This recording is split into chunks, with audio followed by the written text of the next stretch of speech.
Hey everyone, welcome to another edition of Sunday Night Geekery. And if I get rid of the overlay here and say hi to everyone, so we've got the ever awesome Clobberin Times, we've got Dadman Walking, and Pat S, who will be back. Hey, Hey, Hey, Pat S. Mark. is Hey, here. Yep. Chad. sorry about that. No, Hello, all gentlemen. good, all good. Thank you. Hey, Appreciate you Chad. guys being here. And maybe Maddie's daddy will pop in later. I'm sure he's taking care of I'm busy. Maddie and being a daddy. But happy 4th of July to everyone. We're going to ring in the 4th in a few minutes, I guess. But I want to say hello to Polly's Minion, who was in the chat with Pupper. We've got Gap Stargate, the ever awesome Phantom Outsider. And we got Anaderivative Jill, and the man from Krypton himself, Kal-El. And let's see if anyone else. Some Pleasant Valley Pickers here, and Narot. And the Max Amanda Bear. Hey, I said it. You did it. Hey, we got a rocking chat even before I started. So, Well, to Mark, to let you know, they're already ringing in the 4th here early. The fireworks are already going off in the neighborhood. So There you go. yeah. We'll probably get it And, in a minute too. Yeah. So if anyone hears any loud bangs, that's the fireworks around here. Our fireworks were canceled. Hey, we've got Joseph Atmospheric, I think. What's up? So hello. Yep. And Squeaka Mouse is here. hey, Hey, Squeaka. Atmosphere. Yeah. Hey, Joe. Joe's atmosphere. Atmosphere. Oh, there we go. You know what kind of There you go. Luddite am I, Squeaka. right? I'm guessing. Yeah, but that's right. Yeah, I'm thinking Atmos, like Dolby Atmos sound for your stereo. But yeah, that's a cool name. But thank you for stopping by. Yeah, but yeah, I was gonna say we had an epic stream last night on Clobber Times channel. My voice is a little bit raspy. 5 hours, dude. From 5 hours. I wasn't even on for the full 5 hours. So because I was, well, of course I was watching, but you guys had what did you do, an hour and a half of review of the final 2 episodes or something like that? The final episode. They cut them into 2, but it's one. It's kind of a 2. Yeah, it's really one episode. Yeah. And then all good things. it was a good way to end the 7th season of Star Trek TNG. This was my avatar for that one. Was let me change my avatar here. Oh, don't delete it. So that was my avatar. But that's an all in good fun. We did love. I did love TNG, but yeah.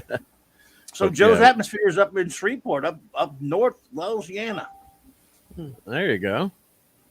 So Hello, do you know? Louisianian, fellow Louisianian. Well, I got to ask him if he ever bought comic books down your way. Maybe in your the rumor was you had a comic book store, right? Yep, it'd be very south for him if he's ever been to Baton Rouge. That's or too New far, Orleans, right? Or New Yeah, Orleans. that's Yeah. Yeah, that's a real drive, Mark. That's about Yeah. as across the state as you can get. Yeah.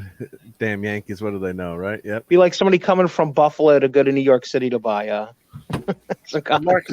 Mark, I say that all the time. It's good to see that somebody listens. Yeah. Well, and yeah. Maddie's daddy. Sorry, I thought I sent you the link. I thought I clicked it. Maybe when you put something in Messenger, you don't click send, but I'll send you the link again. Yep. Way too south. In fact, as he says, and those people, even though they're in Louisiana, they're all a bunch of Cowboys fans up there because they're like 3 hours from Dallas. Oh yeah, we call it East Dallas down here. East Dallas. Yeah. Well, I would say how about them Cowboys, but anyway. So Well, what's How about Dadman's them Cowboys favorite? in the What's 70s? Dadman's favorite team? exactly, I'm still stuck in the 70s. Roger Staubach's still our quarterback. Oh, God, that was a great team. I love that team. Yeah, because I was. I love that 70s team. Yeah. Everybody, Great the team. running backs, you had Dorsett, Newhouse, Dorsett. you had the receivers, Drew Pearson, defense, Too Tall Jones. Dupree, defense. Yeah. Yeah. Randy I White. mean, how many teams actually had 4 defensive linemen that you actually could name and talk about? Only maybe the Steelers and the possibly. Cowgirls. Yep. Mm-hmm.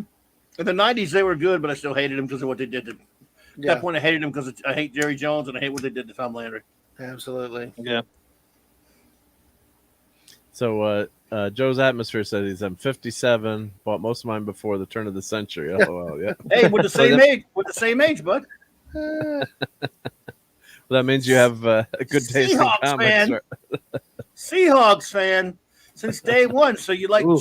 Jim Zorn, Steve Largent. He had some great players. Steve Largent, yeah. You know, Seahawks actually drafted Tony Dorsett. Oh, they did? And they traded him to Dallas. Wow. What an Either one epic goes. player Tony Dorsett was. God, that was, because as I always said, my dad wasn't a sports fan because he was a ferner, so he could care less. He's like, football was soccer, and he hated watching sports other than like skiing or like motor racing.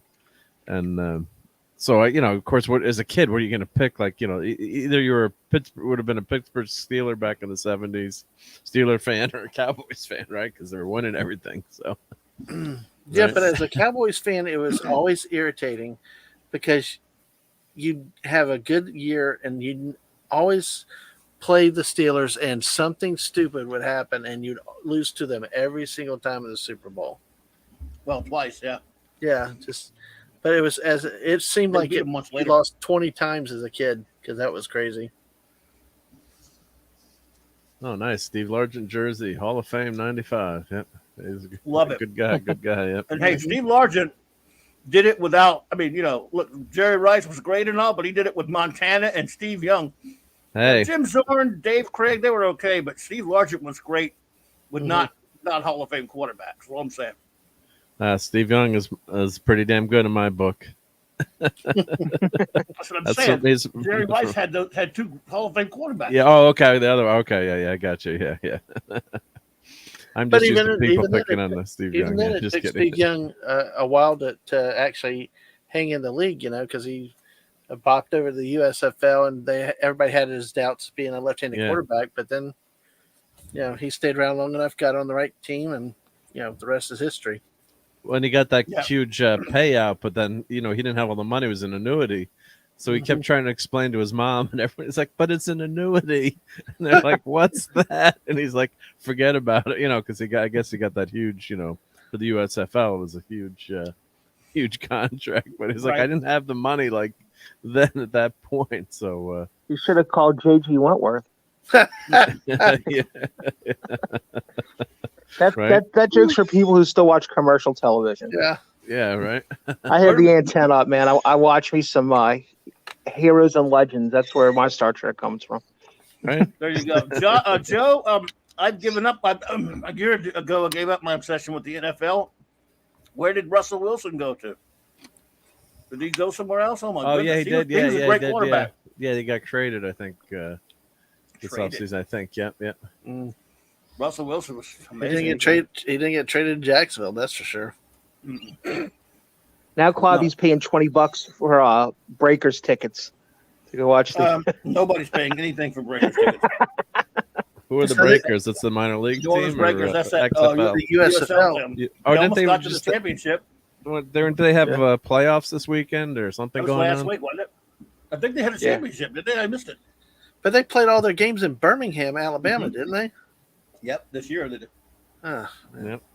Well, the USFL was doing pretty well until if you watch the documentary too on the USL, it was pretty damn good. And then they decided to compete. If they'd kept it a spring league, they might have really turned into like a really cool minor league, pro ball league for the NFL. But they had some great players in the they had USFL. some of the cities they had great attendance. I know in Jacksonville with the Bulls, it was like they had an NFL team. I mean, it was almost sellouts every week. The stadium was close to packed, and it was really excited. So a lot of excitement, around here. But Well, They got Wilson too went to big the for Broncos. britches.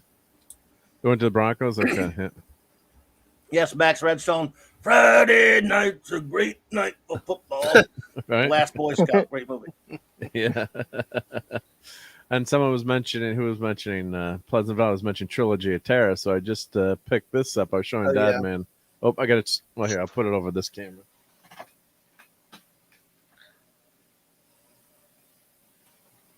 that was a creep. When I saw it again, that final scene with don't that show me smile. Oh my gosh. That'll give Raquel nightmares. Well, I think the first time she saw my avatar, she was kind of scared. Mark was there when she Hey, saw it the dude. first time. It still gives me the willies. That movie freaked That me out when movie it is came out. scary. Yeah. Imagine I should being watch- 5. Should have watched that outside in the. I got to watch that on the outside projector in There the you go. backyard. Just serve ribs, though. You got to have some ribs, though, if you do that, Mark. Serve some ribs, right? Yeah, and lock your ovens, everyone. But that's the the great thing about that movie. That was a made-for-TV movie too. That's right. When you remember it, so I probably watched it like after school or something. I can't remember, but that's when I saw it in the 70s. But I know I saw it as a pretty young kid, and it just scared the crap out of you. My mom corrected me. I was blaming my mother for that, and she looked at me one day and said, "That wasn't me. That had to be your dad or your sister." So, which I believe, it just stuck. Scariest thing on TV in the 70s was Salem's Lot.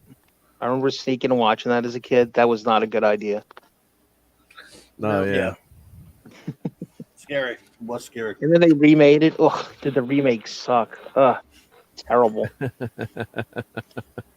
Worse than the Shining remake with the guy from Wings. I was like, this is some great casting. Let's pick the funny guy from Wings to, to be but Stephen King was behind that one, wasn't he? Because I don't think he ever liked the movie. Yeah, you ever talk to Stephen King? He's a nut. What does he know? Well, what does he know? Is he writing books? Yeah, that's for sure. Yep. He also decided to put himself in the last 3 novels of the Dark Tower trilogy, and it really takes you out of it, man. You invest a lot of time into that, and then you get to the final book, and you're like, ugh. And then you see the first movie, and you're like, ugh. I heard the movie. I never watched the movie. I mean, if you wanted to kill something, he beat it to death with that one. But didn't he make it like an interconnected universe? Like he tried to connect all his books? He did. It had Pac-Man references and stuff in it and all, too. I spent a lot of time reading those books, guys. Yeah. Because I read a lot of King, and I got to tell you, it did it for me. I'll still read his short stories. He's one of the best short stories authors ever, maybe the best. But as far as spending time on a novel of his, especially anything he wrote after 2000, no thanks. I love Carl Kolchak. Night Stalker's a great show there. That's a classic, yeah. And That's another show that scared. Another show that scared me to death as a kid too, right? Love it. Night Stalker was great. And Monk was on Wings. That's correct. Tony Shalhoub. Oh, he did make an appearance, a crossover, yeah. He was on. No. Tony Shalhoub was a regular on Wings. Okay. Before my, that's right. Yeah. It's years since I saw Wings. Well, those are the 2 brothers and the cute blonde girl. Yeah, you know who else was on Wings? Oh, Superman.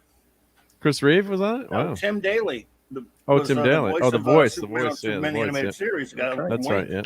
Well, have y'all Daly's brother? Have any of y'all heard of 13 Ghosts? That was a movie with Tony Shalhoub that was really kind of freaky. But I thought that was a black and white movie. Are you sure? Yeah, the 13 Ghosts has Tony Shalhoub in it. I don't remember what year it came out, but yeah, it had. I thought that came out like in the 50s or also something. Breaking Galaxy Quest. That's right. Yeah. Yeah, they had to go room to room at certain times. Yeah, and it released creatures. So yeah, check that out then, Pat. Matthew Pounder, Kal-El, Pleasant Valley. They're all here tonight. Gap Stargate. Yeah. Joe, you're on next, Amanda. What's up? Yeah, I got what a crew you got here. Good crew, yeah. No, I thought I was maybe thinking of canceling because I said it's the 4th of July, everyone's out partying, but glad I didn't. So there's a lot of people. A lot of people going. Polly had a lot of people are off tomorrow. Yeah, that's true. Polly had a great stream. You guys did great on that, Klobby. That's kind of a weird topic. And what's that this morning? Man, I got to tell you, when Polly's on fire, guys, he's one of the best on YouTube, man. He's really. Oh, he's a great guy. Yeah. Good show. Good shows. That was pretty good. I mean, it was, I wasn't sure what I was going to do. I was barely alive. It was 9 o'clock in the morning. It was 7 in the morning. I know it's fun watching you in the morning because I know that you probably roll out of bed and go sit at the computer. No, I never slept. We did 5 hours last night. I don't sleep after a long stream until about. I get done with the stream at 1 or 2 or whatever, for example, I don't get to sleep till about 4 or 5ish. And this morning I got to sleep. You got to be wound up like a top. Yeah, plus, because after last night's stream, it was a great stream. It was a lot of fun being on, but you always got adrenaline. And thank you for having me. You always got adrenaline going. A little. You're like, I'm going to bed. You can't sleep. The good news is we're starting Deep Space Nine. The bad news is we got to go through 14 of the episodes of the first season of Deep Space Nine. Actually, that's not bad news. I already started. Really? And, just because I wanted to look after what's going on with all the Orville and other stuff, I wanted to watch some real Trek, and I just started. I'll definitely backtrack and once we get going in a couple of weeks because we got those movies to do. But I don't know, man. The first, I don't know, they have some. It's way better than the first generation of well, TNG. Quabi, I will be there. I will be there, and I don't want to spoil anything. But that whole Alan Moraine episode where they have to like figure out how to hopscotch to that might be one of the worst. Yeah, that might be one of the worst Trek episodes ever made. Pretty good. I just watched the one right before it. I just watched all the ones right before it. And I'm like, wow, I forgot how good this was even early on because it wasn't these stories that bad. I mean, they're just interruptions. They're just finding their way. They're just introducing people. And yeah, they got off track with that stupid story, but they had a lot of good ones. I mean, I thought, yes, it got better later. Don't get me wrong. Oh, I just want to answer this question from Narat. Is Wings worth watching if you've never seen it before? I mean, it's a middle to good comedy. So 90s sitcom, yeah. It's a 90s. I was going to say it's kind of dated. If you'd have watched it when it first came out, it was one of the best things on NBC at the time. Yeah. I mean, it's worth check out start watching the first season. I guess it should be on the Paramount Plus or whatever the heck. It's got to be streaming somewhere. But it may be one of the most most talented cast. Fun. Yeah, it may. Yeah, the cast. There's not one funny. I mean, to be able to find like 3 funny women and stuff and have them on with 4 or 5 funny guys. I mean, Thomas Hayden Church, that role he did as Lowell. That's true. Like, that was good. Yeah. I mean, that's like Laka level Taxi stuff there. I mean, he was really good in that. Tony Shalhoub's great. You're right. Good point. Yeah, great. It's a good cast. Yeah, the great cast. I mean, it's not genre like I'm more of a fan of genre, but I do like comedies. So that's and it's fun just to lighten the load once in a while and watch something that I shouldn't say doesn't make you think. We just have fun. Like I love Curb Your Enthusiasm. It was one of my all-time favorite shows. And I know people can't stand Larry David or they love Larry David or I love the show, but probably wouldn't want to hang out with Larry David because he'd start yelling at me. But yeah. And that episode where he wears the MAGA hat to get out of talking to people in LA. That was hysterical. It's one of the funniest things I've ever seen on television. That is the episode I would show people first if they want to. That and the ski lift. The ski lift is one of the. I tried to explain that to people, but the women with I can't say it. The women their blanks are too large, and then they steal his Mickey Mantle ball gets stolen by the nurse. Yeah. Oh my God, where's the phone? Did Derry touch this plate? Did you wash this plate in the same sink? He's like, what are you talking about? It was bad stuff. Yeah. And Cal says Cloudburn Times was awesome to see you on the Iconicon closing ceremonies panel. Oh, thanks, buddy. You and every channel involved did a wonderful job during this year's Iconicon. Yeah, so check out that. Let me grab that playlist. Did you see that Highlander video that movie Oubliette did? It was really good.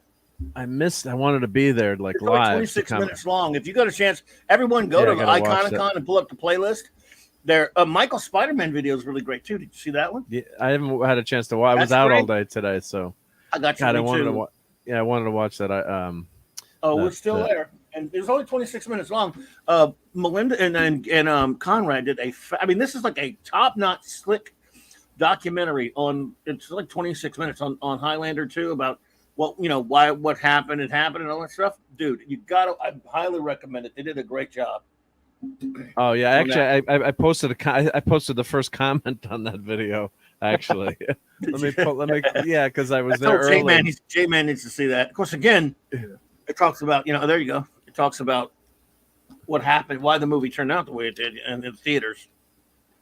And again, Michael's video about Spider-Man comics, the police Spider-Man and stuff, and it's really good.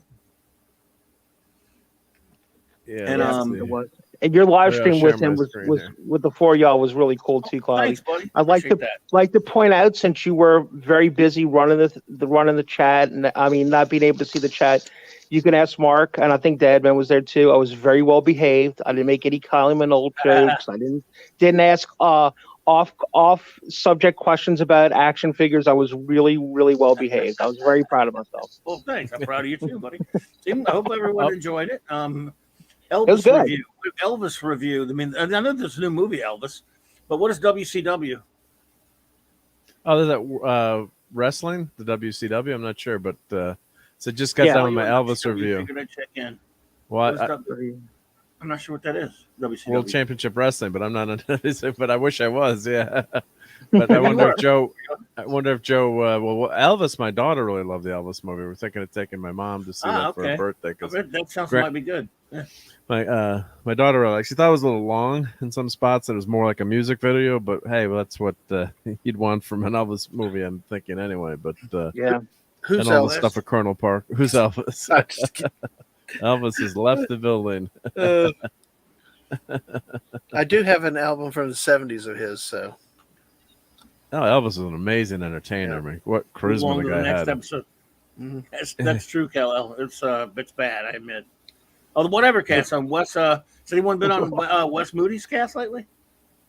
I haven't been there lately. No, I haven't been on there either. But yeah, he mentioned that. He said it's the whatever cast. That's Wes. Wes, yeah, Wes. Anyway, yeah. Wes is a cool dude. Yeah, Wes is a great guy. Yep. So we're streaming with him on Toxic Tuesday. Yep.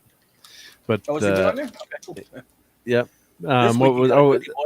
This was a great Elvis story. Remember, someone was said on the radio, it was a girl that had interviewed Elvis or was interviewing for a magazine, and so she went up to interview Elvis in the hotel room, and I guess she was this real cute, gorgeous lady, and so Elvis called her into the bedroom. So they ended up having sex, and she could hear all the people cheering Elvis, Elvis, Elvis from like outside the building. So, I mean, well, pretty much Elvis, was, I guess pretty much could get who he wants, right? I mean, it wasn't too tough for Elvis, right? But yeah, I mean, he was the biggest star going, right? I mean, Frank Sinatra was probably the big star in the 40s, I'm guessing, from and 50s, reading, and then and into the 50s, and then Elvis. Frank Sinatra obviously stayed a huge, massive star, but with the popular with the ladies, yeah. So, but gotcha. Let me call up that. Let me see that. I'm sure here. I'll share my screen here, and if Clobbering Times, if you see any good notes you want to put up in the chat, feel free to sure do that. Whenever I share the screen, then you can't see what's. I did. It was superb. I was able to watch almost every panel in Premiere Live. Oh, okay, must be referring to Icon. Yeah. That's cool. Some great. Yeah, so they had a lot of great stuff. That motion picture one was amazing. That was awesome. Yeah, so they had, let's see, they had a House, which is a fantastic movie. I got to watch that. That's with the greatest American hero, William Catt, and that's kind of like a sleeper horror movie. Just really great movie. I think it was 86 or 85, something around that time. Yep. So James Bond action figures. So there's something for everyone here. Desert Rat. Mego toys, and some of them are just short videos you could watch too, which is great. Yeah, Celebrity Deathmatch, Mauler remote control upgrade. I got to check that out. That a game show was fun. Yep. Let's see. So Endless Bullets. Yeah, Dead Heat. I was watching that. Monster Squad was a really good one.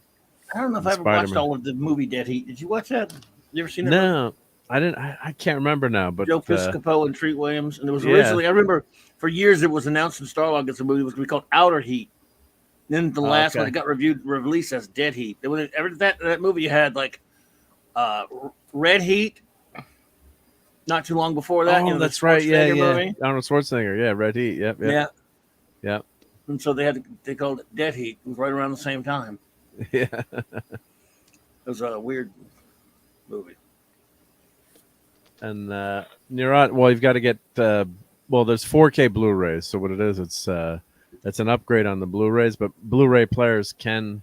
I guess you need a 4K player. I shouldn't say that. I think an old time Blu-ray player, so you got to have the upgraded capacity. But it does make it makes a huge difference, I have to say. So Max, I did not know that Elvis was a Monty Python fan. Oh, he was, yeah. That's what Max said. Never knew that. I didn't know that. No. Cool. So where's this video from? I skimmed by it probably. Which one? On my favorite movie, Highlander 2. It was on today. Was it on? Oh, here it is. Yeah, Highlander. So it was on today. Yeah. So I'm not gonna, everyone go here and watch this, and J-Man must watch this. But let's see if they have the live chat's not on yet. What's the? Oh no! Here I had a comment here. I guess.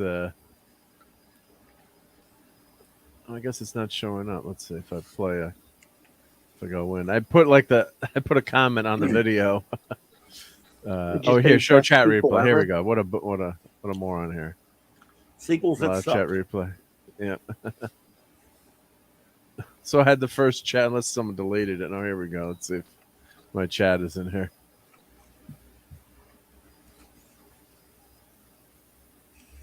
You're right, and that's Amanda Bear. The answer to your question is yes. I love the new Beavis and Butthead movie.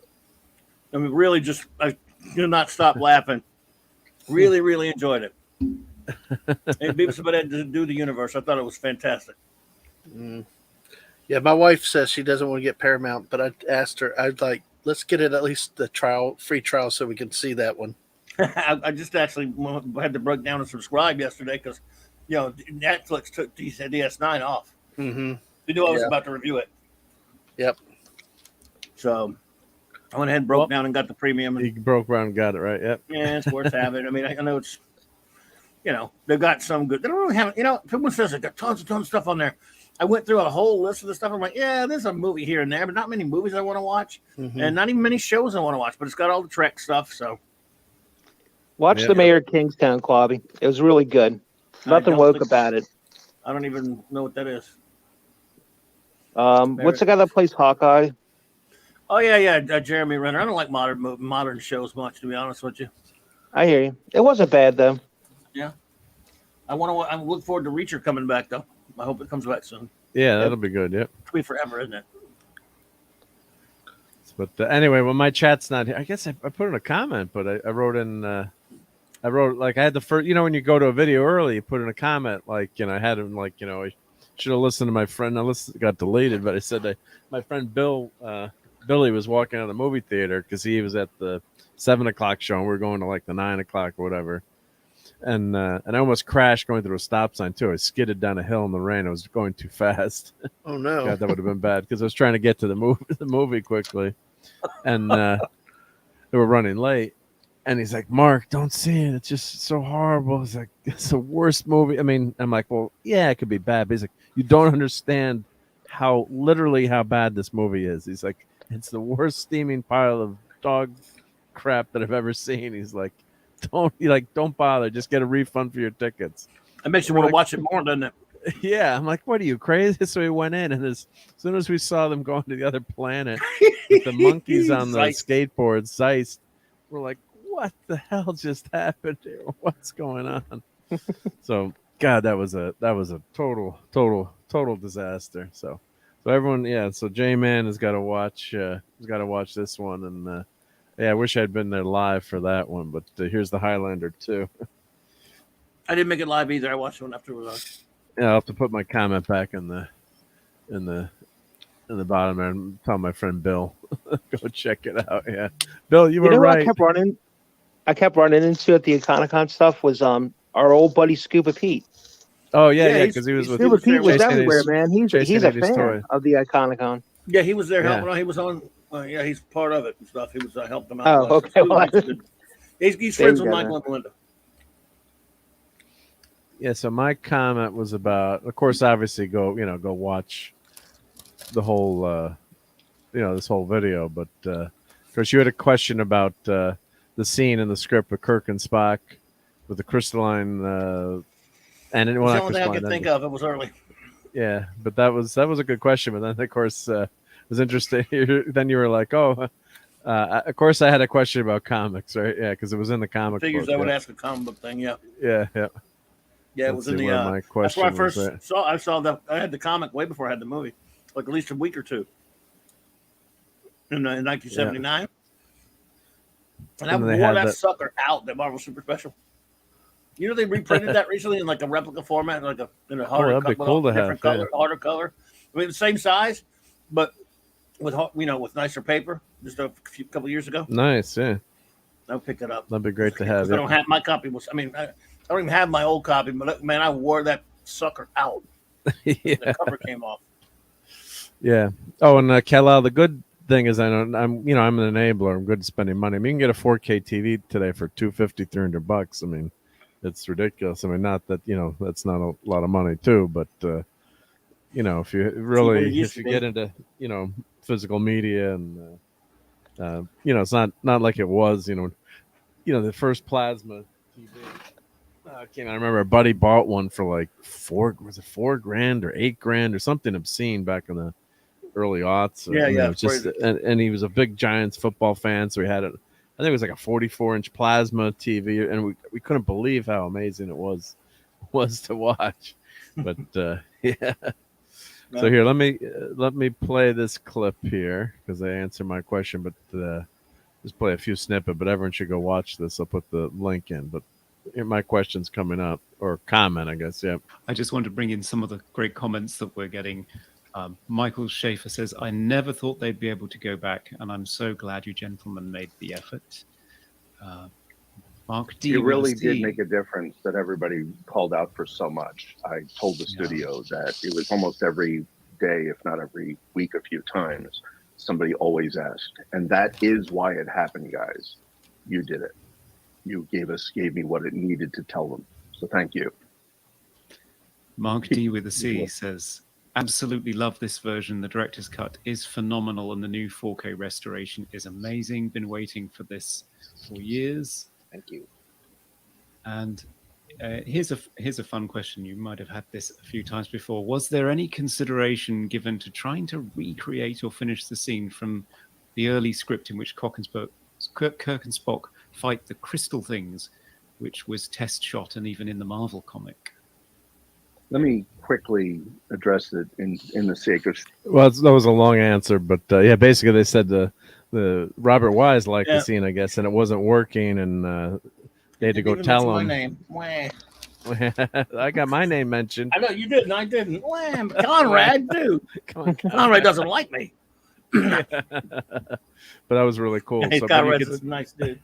Yeah, so they said basically they had to go tell him, and Douglas Turnbull, who worked on 2001, who just passed away, so rest in peace. Douglas Turnbull worked, great effects wizard, technician, and they had to tell him, with the technology back then, it just wasn't working. So that's, I think, why Kirk's spacesuit changes in the TV version if you watch it. So they were they'd clipped in the TV version. They tried to just make it a lot longer and threw a lot of stuff up against the wall to make it almost like a 4-hour movie. But really the scene wasn't working. But that was a good question. And you could see how that's David Fine, if I'm saying his name correctly, and all the guys. How David Fine, and Mike Matessino and Darren Doctor. Raquel was very impressed with him. Yeah, they're all fantastic. I mean, you could see David Fine actually started to get choked up at one point in the interview, just how much it meant to him, to get this done. Because Robert Wise, they worked on this 20 years ago with Robert Wise, and he said, let's get this, hopefully someday it'll be done in 4K. So they had all the effects were in standard definition. So that was I was glad that I was lucky, they read my question or comment, and it was a nice, such a nice reaction. I got to clip that and tweet it out, just that snippet there. But that was such a nice reaction. It was such a great panel. Just if you're a Star Trek fan, and just to hear how they did it. It's a labor of love too, because we're lucky that Paramount did this, and it was for the fans to keep asking for it, because you had that director's cut edition, in standard definition. For I'm a 4K snob, but it does make a huge difference. On the sound effects are better. They went through every scene in the movie, color corrected it, and added some things. So basically every scene has been been upgraded, which is just fantastic. So it's real treat for Star Trek fans. It's just really wonderful. So yeah, it was a great was a great panel. So indeed. Amazing. I think at the end here, do they play I can play this. Yeah, I forgot to load the Con opening from my panel. I totally forgot about it. That intro they sent it out to us. Oh, I'm embarrassed I didn't have it. Oh, you didn't have it? Yeah, you couldn't. You just forgot, or you just? Yeah, I totally freaking forgot. Okay. Yeah. Yes. Take care. So here's the that's the Con. Yeah. And I think they play the motion picture clip at the clip at the end. So I think they, here's the clip just showing you the before and after. See, when they clean it up. I mean, look at that! How amazing that is! Yeah, great stuff. So that was just wonderful. That is yeah, pretty cool. Hey, did you guys hear what the rumor is for the movie for the private screening at ValhallaCon in October? No, ValhallaCon. Bobby, did you? Is it I don't know what that motion is. picture. Yep. It's going to be the Wrath of Khan. That's what Loki's sweet. going for. That's what he thinks. I didn't know. awesome. I know it wasn't what is that con you're talking about? ValhallaCon, which is basically Loki's. which is basically Loki's meetup during the toy con during Okay. and I'd heard of it. So. in October. I'll send you the info, bro. I don't know if you can make it out to Dallas in October, but you certainly should come because all your fans will be there. I don't have Especially any the ones that know you from Loki stuff. I don't have any I don't have fans. fans, dude. Yeah. All the people, Mike, all the people who tolerate you on Mondays, Wednesdays, and Saturdays will be there. Tolerating is all I need. No, any of you call yourself a fan, I'm going to insult you to your face and just say you're my friend. Damn it, screw you. Well, gentlemen, I have to rock, but Claudia, I'm going to ask you a question online. Yes, if you get mad at me, I understand. And I don't mean to put you on the spot. I just forgot to ask you backstage. Sure. Is because Buddy and I were talking about this, and I think Eric K and I talked about this too. Is Spinner Rack on hiatus? Is there another season coming, or has Spinner Rack been shelved for the time being? It wasn't really getting any interest, so I just kind of stopped with it. But I might start it back. I hear you. We were definitely a little I didn't think anybody would miss bourgeois crew there, my friend. But those of us that enjoyed it, though, did enjoy it. It was a lot of fun. Journey through history. Yeah. I enjoyed doing it. If nothing else, you introduced us to that website, which is just something. Am I wrong on this, Bobby? You could get Mark. I know you played with it too. You could get lost on the website for like 2 or 3 hours. Phenomenal. It's incredible. If I ever lost that website, I'd be in trouble. It's a rabbit hole with no sound. You have to put on the YouTube in the background. But I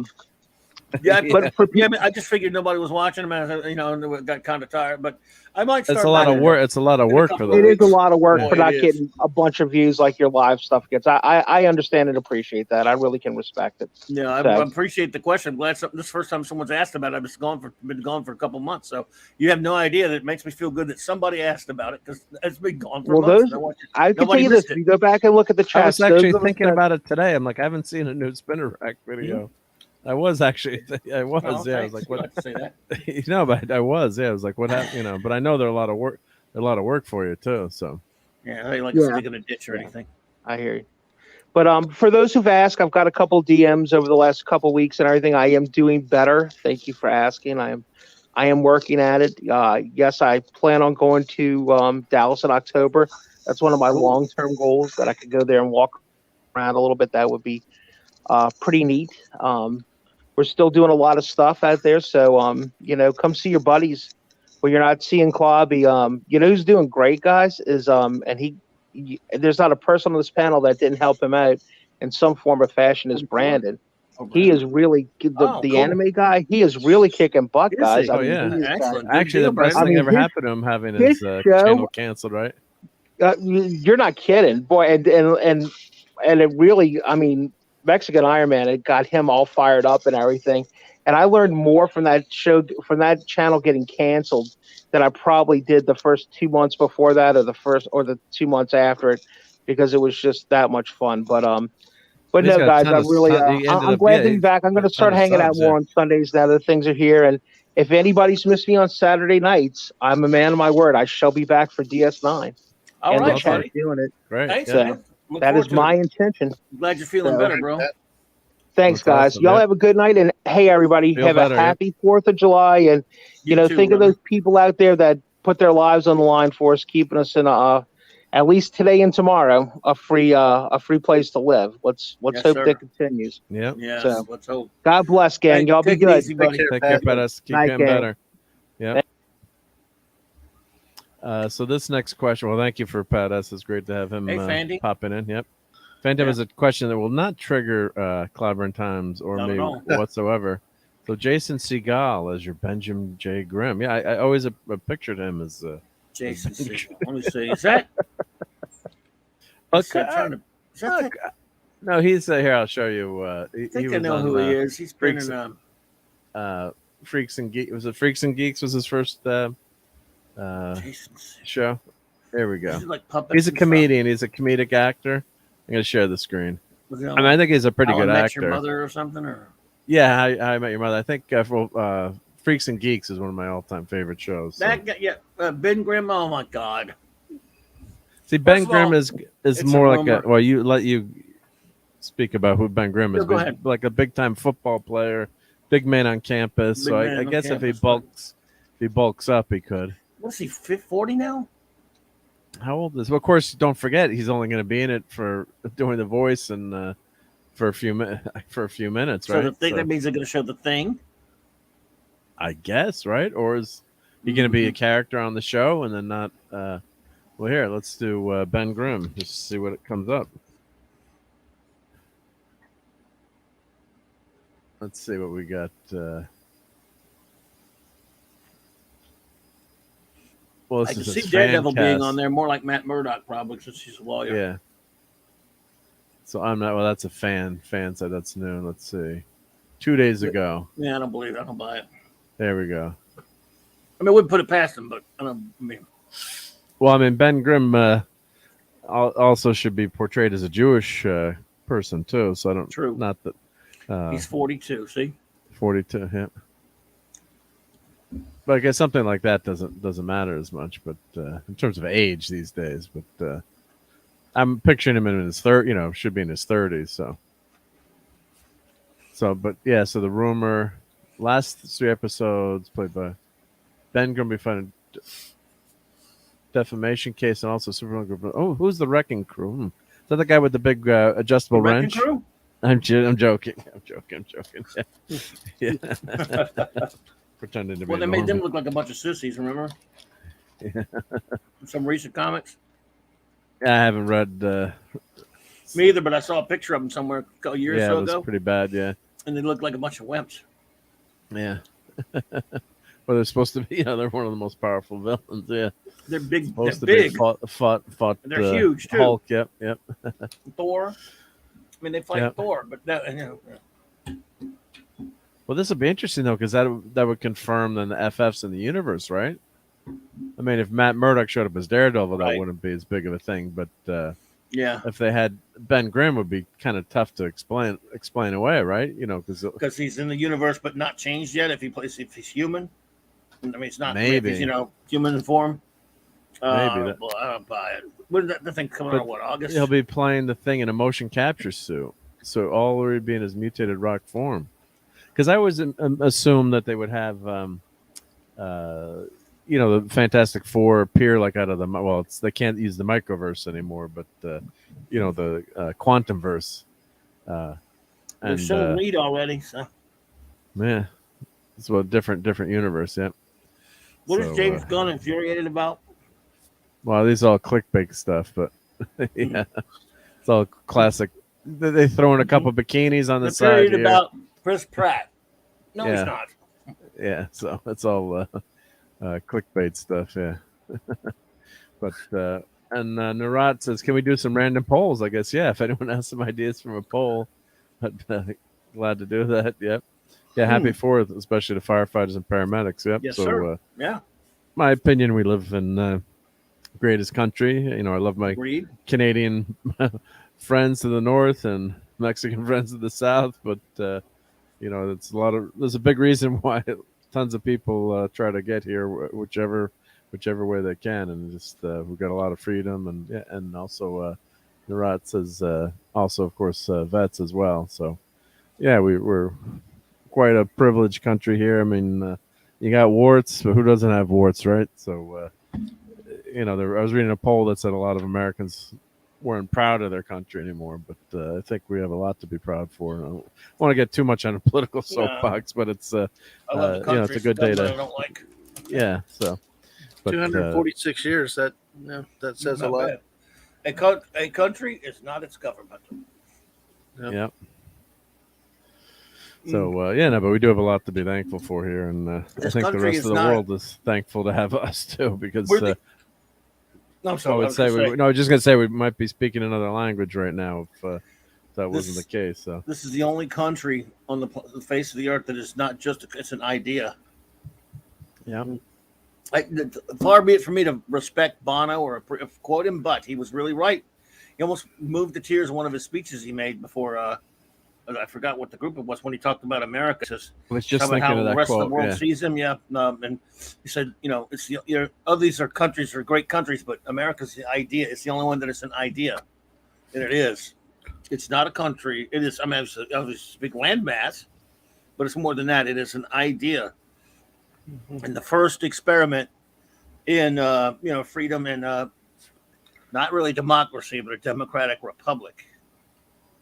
And yeah, it's don't want to lose it. But who was it? Even was it Ronald Reagan said that freedom is always one generation away from being lost. yeah.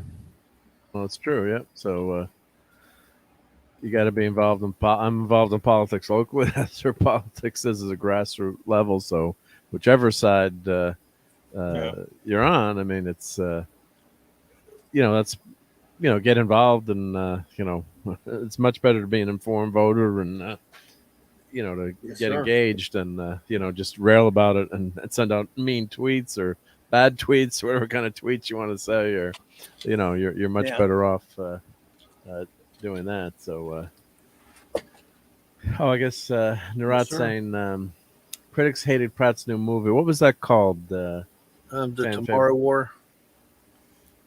Oh, There was another one that just Amazon, came right? out. He's I got a thought TV show now or something. there was Claude one that telling me just about came today. out. Yeah, there was one that just came. Not Jurassic World. Then Oh, yeah, that's the new one. That's his latest that's the newest movie, one, right? yeah. But he's got a TV show out there too. Claude was telling me about. I haven't seen it. Claude. I don't know if you know, but it's on. Yeah, I don't know where it is, Go look it up. Yeah, let's see. but it is a TV show where he's some kind of badass soldier type or something. I'm not exactly sure what it is. Trying to find that quote. Yeah, but from Bono. But I clipped it at one point too. But It was on the Dinesh D'Souza documentary where I saw America. Yeah, it. Every 4th of July, I watch that. America imagining the world without her. yeah. No, that's a great movie. I recommend that to anyone. Yeah.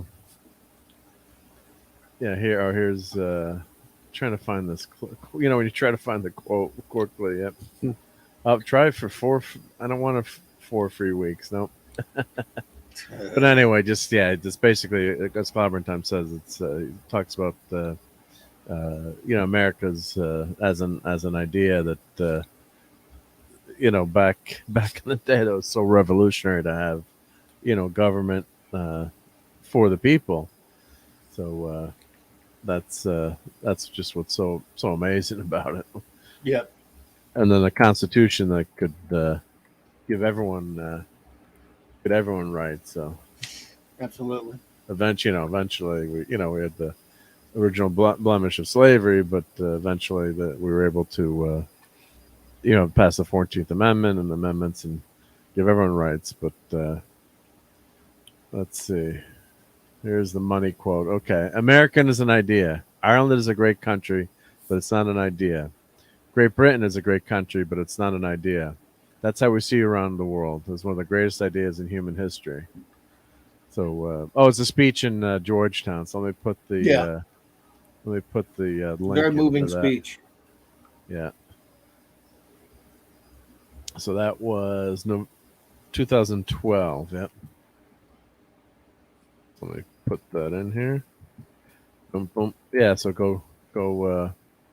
I guess it's an hour speech. I don't know if Bono's speaking though. Well, here's the clip. Yeah, most played right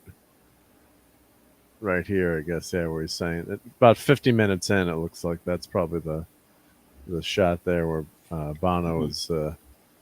People are watching that one. Yep, most played. So. Yeah, so I don't want to play it because I don't know if I get zapped, even though it's Georgetown University. Did you get in trouble with that? Playing that's something from a university. Yeah, I don't know, but I don't risk it. Man. You don't want to risk it. But here, I'll just share the screen for 2 seconds here. Just So that's the speech here. Yep. So I'll play a couple. America has constantly been on the side of what's right. Because when it comes down to it, this is about keeping faith with the idea of America. I'll just stop it just every couple seconds, but I think that's the He's shot. such a dumbass sometimes, but he's so right about this. Yeah, well, he's broken clock. I know. Yeah, because America's an idea, isn't it? Yeah, America. I mean, Ireland's a great country, but it's not an idea. Great Britain's a great country. It's not an idea. That's how we see you around the world, as one of the greatest ideas in human history, right up there with the Renaissance, right up there with crop rotation on the Beatles' White Album. Right, so yeah, but it's better in context than just to nest. No, it is. Yeah, it is great though. That's very powerful. Very powerful. Yeah. So, so I think it's it's a great to appreciate. My dad was an immigrant, came here not speaking a word of English, and was able to become successful. That's the reason you always joke. Mom would always say, "Well, you decided to stay here once you met me." And he's like, "Well, actually, that was not a bad factor." But he's like, he always wanted to stay here and start his own business, which he eventually did. And on my mom's side, all Italian immigrants, came around the turn of the century. So yeah, so it's and then we always used to romanticize Italy and it's so gorgeous, which it is. But my aunt, who passed away at the age of 103. Is it 4 years ago now? I can't remember, but she made it to 103. God bless her.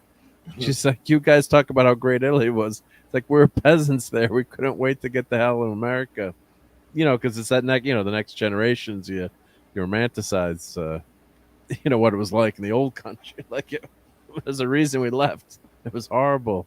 We were starving. So, yep. So, but. Nice. Yeah, but that was a nice sentiment by Bono. So really well said. Yeah. Yep, it was. I was surprised it was by him, but yeah. And what's the America, a World Without Her? I think that was America. Imagine a World Without Her. But that's the Sousa. I watch it every year. It's very powerful. If you gave me let's say you gave me $1 billion, but you said I couldn't use it for myself, but I can use it to do some good in the world, I would use it to find a way to make sure at least 1 million kids ranging from the age of 8 years old to 18 were given money, paid to sit and watch that documentary. Just in this country alone, but and actually in some other countries too. It would educate so many people as to what this country is and what they don't understand about it. It's an idea, like he's talking about. Max Redstone. Hey, Max. Yep. Have a great night. Yep. Thank you for stopping by. By the way. Yeah. Have a great day tomorrow. Yep. So, is Max in Canada? Max is Canadian, right? No. He's not Canadian. Okay. All right. I wasn't sure because then I would say enjoy your day off tomorrow. I don't know if I can't remember. I won't dox him and say where he is, but he knows that. No, I can't. Okay. Yeah. Well, I'll take the day off tomorrow wherever you are. Right. Yeah. Everyone. Yep. Be good, Max. Yep. Take care, Max. Yep. But yeah, that's we're just for 4th of July. Well, it's Happy Birthday America right now. Yeah, just turned where I am. For you Eastern time zone. So get noise yet? No, it was pretty quiet. We had some fireworks about an hour ago, but nothing too crazy right now. I'm surprised. Everything should be Eastern time zone, so y'all should be already. Yeah. I mean, you need events at clock an hour. Yeah, right. Yeah. Well, we were supposed to have fireworks Saturday night, and I got them canceled so I could be on Saturday Night Star Trek. But cool. It was supposed. That's the kind of pull I have. Nice, man. You're powerful in the community. Yeah. So I said I got to be. Yeah. So they said it might rain, so they canceled the fireworks, and there's no rain date. So everyone was just so pissed off. So because it was a gorgeous day here in the North Sea. There was supposed to be. The government has these. I guess sometimes they're right, but sometimes they're wrong. So it was it's gonna rain all day, and then we were supposed to go places, and we were go to the beach, or well, it's supposed to rain, right? Maybe, and then we finally just said screw it, let's just go. It turned out to be one of the most gorgeous days of the year. What about tomorrow though? Tomorrow, what does Dark Sky say on the app? What's it supposed to? Tomorrow's do? the big day. I mean, Yep. Let's see. What's yeah? See, we don't have our fireworks on the 4th because that would cost too much money. I was gonna go out to my brother's fishing camp tomorrow, but it's an hour and a half away. I don't really feel like that. We might go. You should go. That's good to hang out with family. Yep. But he's making crab and all kinds of stuff that you would like, but he's got hamburger stuff too, so I can go. Yep. Yeah, we had crabs the other night too. For that, I posted on Twitter. Yeah, I saw that picture. You reminded Clobby of that. That's rather personal, isn't it? Oh, that kind of crab. Yeah, let me tweets and replies. Let me go to my profile. I can share the sea bugs. Yeah, let's see here. But keep your private life out of this. And I could show Dadman's pictures. Yeah, here was the. Let me share my screen again. Yep. Oh, we could have. Oh, yeah, that's a good poll. Random poll. We'll say, do you like sea bugs or not? Yeah, here we. Do you eat crabs? Yeah, here we go. Let's do a poll. Crabs. Oh man. See, I've never gotten into eating crabs though. That Really? shrimp, yeah, but not crabs. They say they're really good. Some people really love them. Yeah, they do. Well, in Florida, there's a town called Placa. They on Memorial Day weekends they have the Blue Crab Festival. Mm-hmm. It's like 3 days of carnival rides and all that stuff focused on the blue crabs specifically. So it's very popular in some areas. Oh yeah, this is a fun. Well, it's social too, so that's the fun. Mm-hmm. That's the fun thing about it. It's it's you sit down and the crabs take forever to eat the damn things to pick the crabs too. So see, I that's where I don't even really like boiled shrimp. I mean, I don't have to work that hard to eat my food. I'm ready to eat it. It's too much work. Yeah, There you go.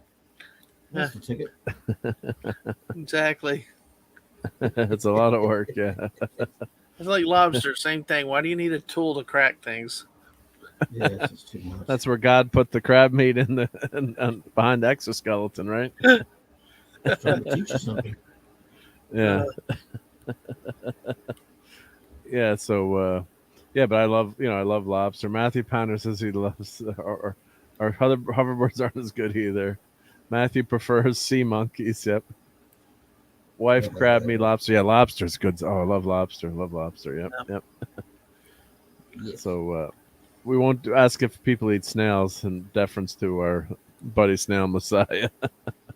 But use a mallet. Yeah, well, actually, most of the crab you can pick without, you flip this top shell off and use the mallet on the claws. But most of the crab you can pick. It just takes a lot of. You got to break it open, and that's why crab meat's so damn expensive, right? It's not like lobster. You get the lobster tail, and there's a ton of meat under the body and the claws. But crab's a lot of work. But hey, you just drink your beer and relax and hang out with your friends and have a good time.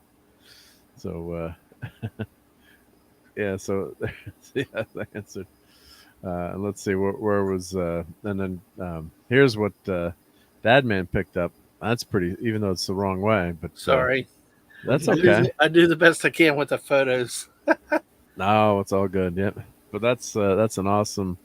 God, that was an awesome album. I love that God, soundtrack. I would love to have that. Stu Phillips did a fantastic job. I love the Galactica theme, man. That's fantastic, Dad. Oh, it's wonderful. And this thing, it's the original 1978, and it plays very, very well considering it's almost 50 years old.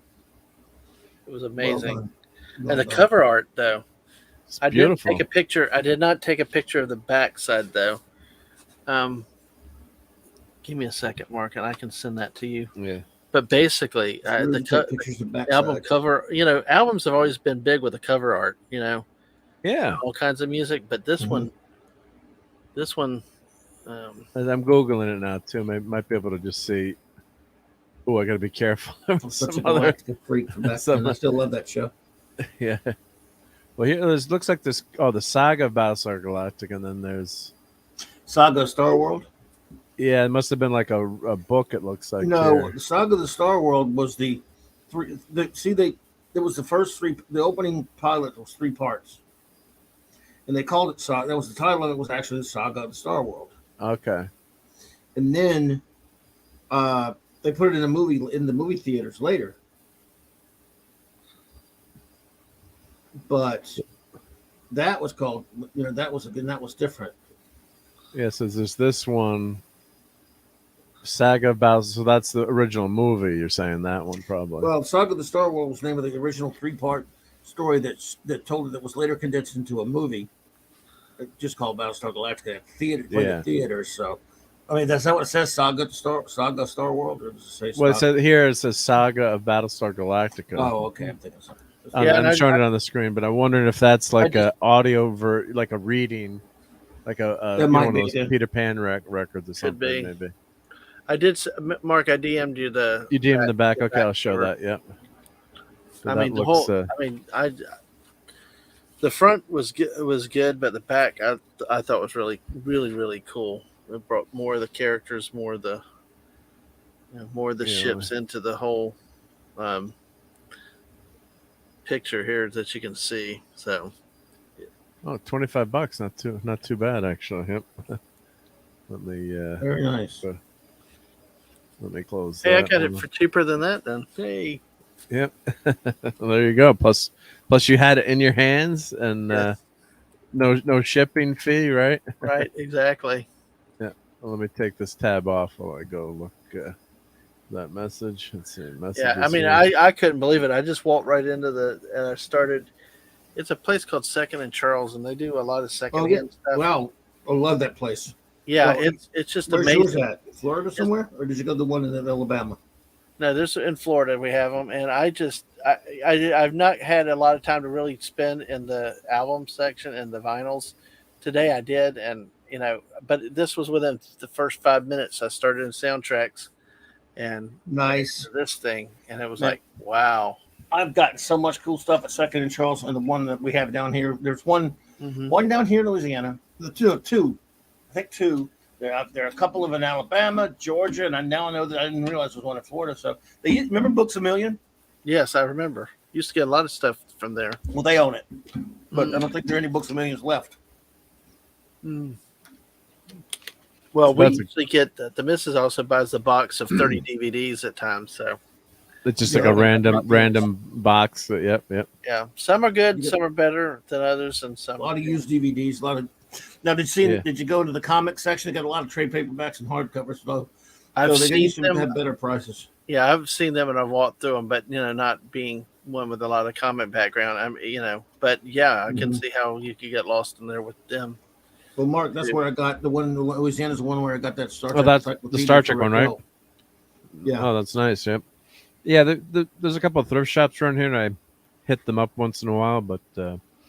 I just love going to see this old stuff, and this artwork's phenomenal. I mean, you almost have to buy 2 of the albums and then frame them side by side. So I did that with my Star Trek here. I'll show start my camera. I'll switch. Let me change my camera here. That's great music. I love the Galactica theme. Oh, Steve Phillips did a marvelous job. Well, that's beautiful, Dad, man. Yeah. So. It was a surprisingly good condition. I was amazed by it, and it plays well. So here's what I did. People have seen my office before, but what I did with so I took, I bought Wrath of Khan, and then you buy 2 of them, so then you have the front, you have the front and the back, and then Star Trek. Oh, it's a lot of glare there. Star Trek 3 I've got there, but I did that with Wrath of Khan, so I've got the front. You've got the front and back at the same time. And I got Power Records that I got for Christmas up on the wall. Nice. So, most of you guys have all seen this, but yeah. So that's a lot of fun. But yes, that's a good way to do it. You buy both, and then you can put one up, side by side with the other one. And at Michael's, you can get really cheap frames for your album, so like you get like a 4-pack or 3-pack for like $20 or something. Darn, I need to find a second one because the missus had I didn't realize there was such a thing, but she just talked about getting a frame for it tonight. Or what you could do is, photocopy the back, but it never looks as good, or try to print. You can scan it. You could actually scan it or take it somewhere to get scanned, and like at Staples or something, would make a copy of it and then put that in a frame. That's another cheat you could do, and put some cardboard behind it so it's a little bit thicker. But because I tell you, I really like that back cover. I mean, everybody's always when it comes to album covers, everybody's always it's always the front cover, but that's a great back cover. When you can get a great back cover, I mean, this is really a nice album cover. Yeah, I have. Here, let me show something else I got at the thrift shop. Let me grab this off my wall.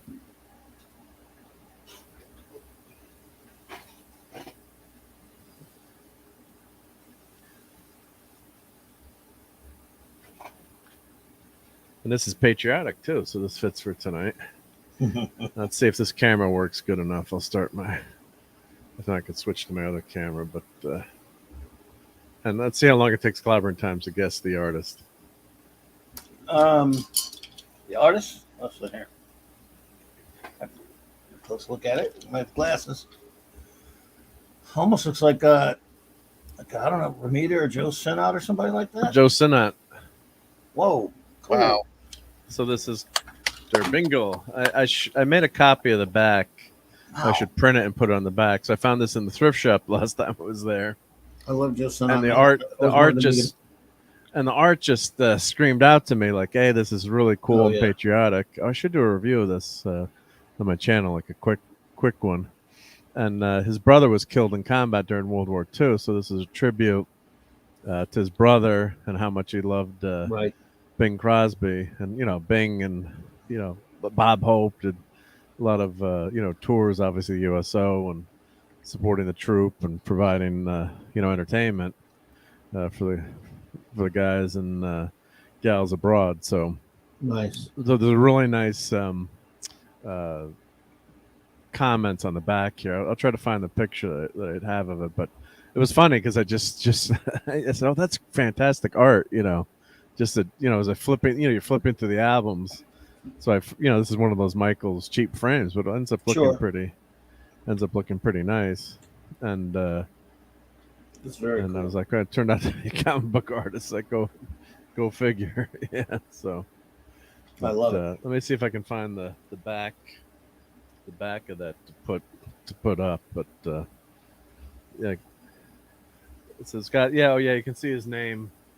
Really, it's signed. It is signed if you look real closely. Is it signed? Oh, good. Cool. Well, I mean, not personally signed, but yeah, his name autograph was just under Bing Crosby there. Really small. Nice. It's tough to see, but yeah, he did sign it. So let me see. Der Bingo Volume 2. Volume 2, because that's in the patriotic theme. Yep. So I ended up throwing that up on my door there. It's pretty nice. Yep. Let's see if they have.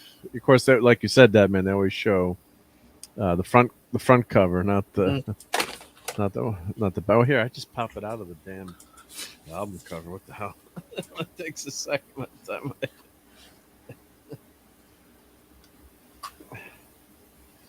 It's not like it's that tough to get out.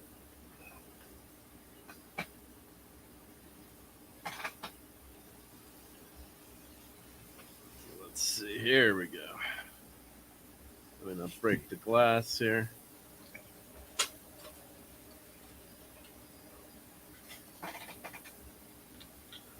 All right, so here's side 2.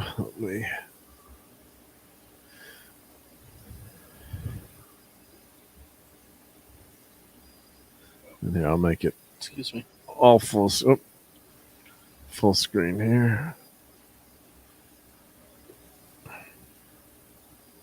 There we go.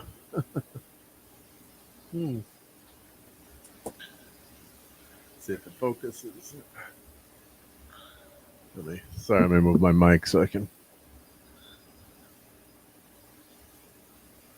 Well, anyway, it's just got a recollection of there's Joe Sinnott, Club Crosby International.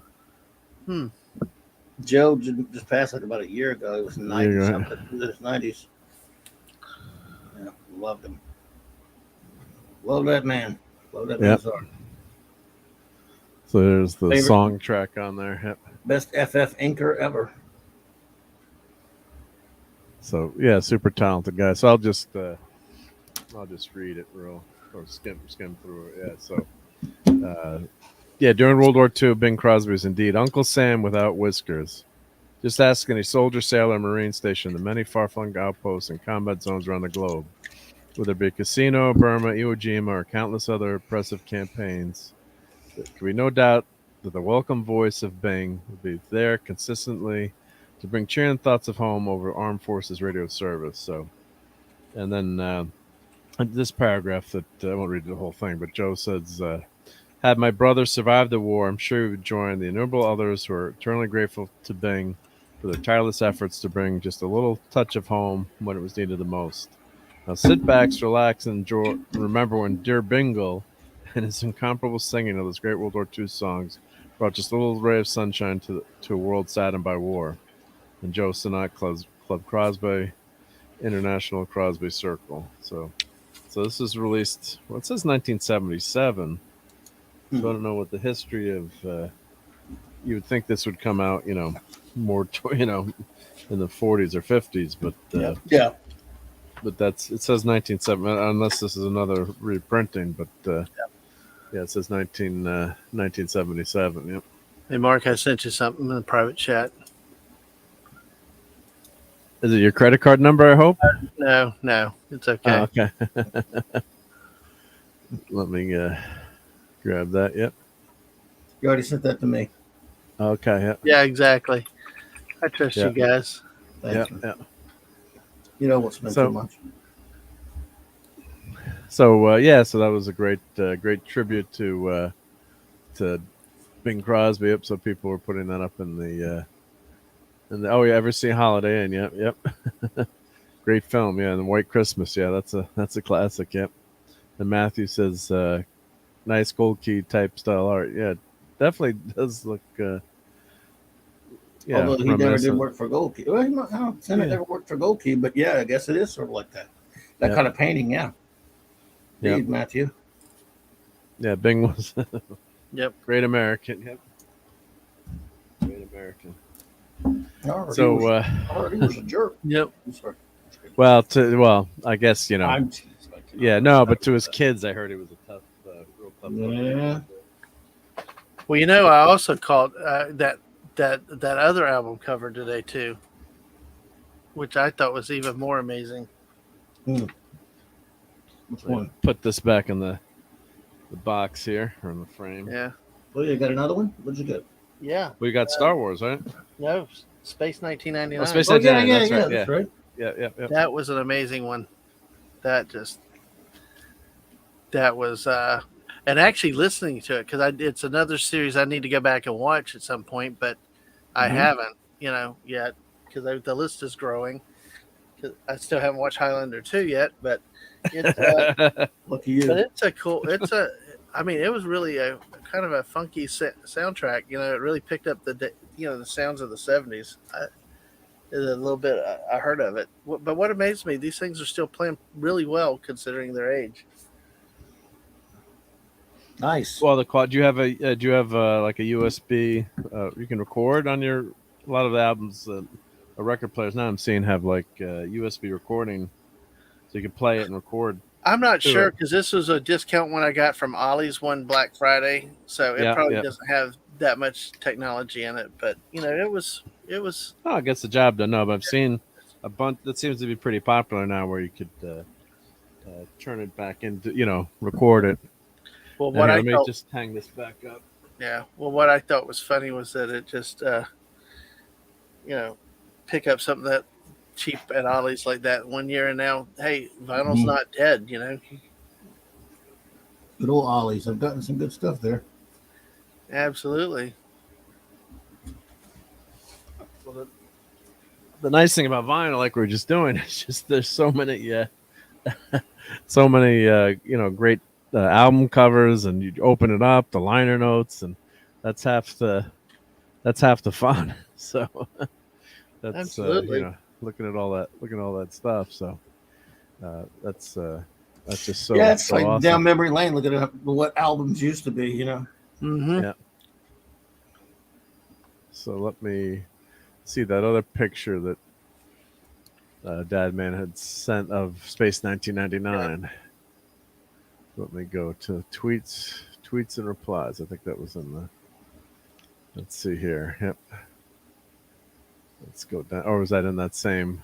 No, Post both pictures? Yeah, no, this one's a good one. This was the first one I sent you earlier today. Yeah.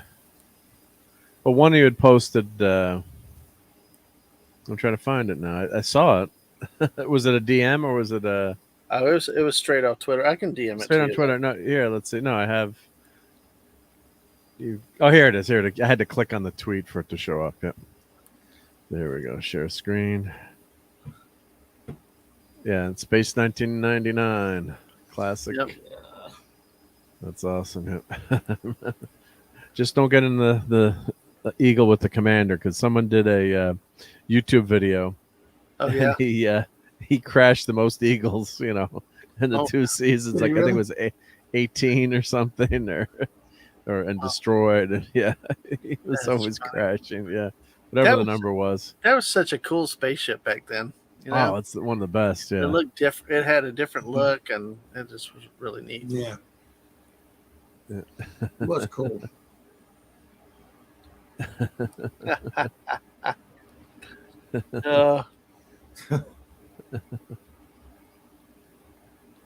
Oh, thanks, Joe Atmosphere, for stopping by. Yep. So Hey, yeah, Joe. Yeah, thank you, Joe. Good to see you. yeah, yep. So he's got a Twitch channel, which is awesome. Yep. Enjoy it, True Believers. Thank you.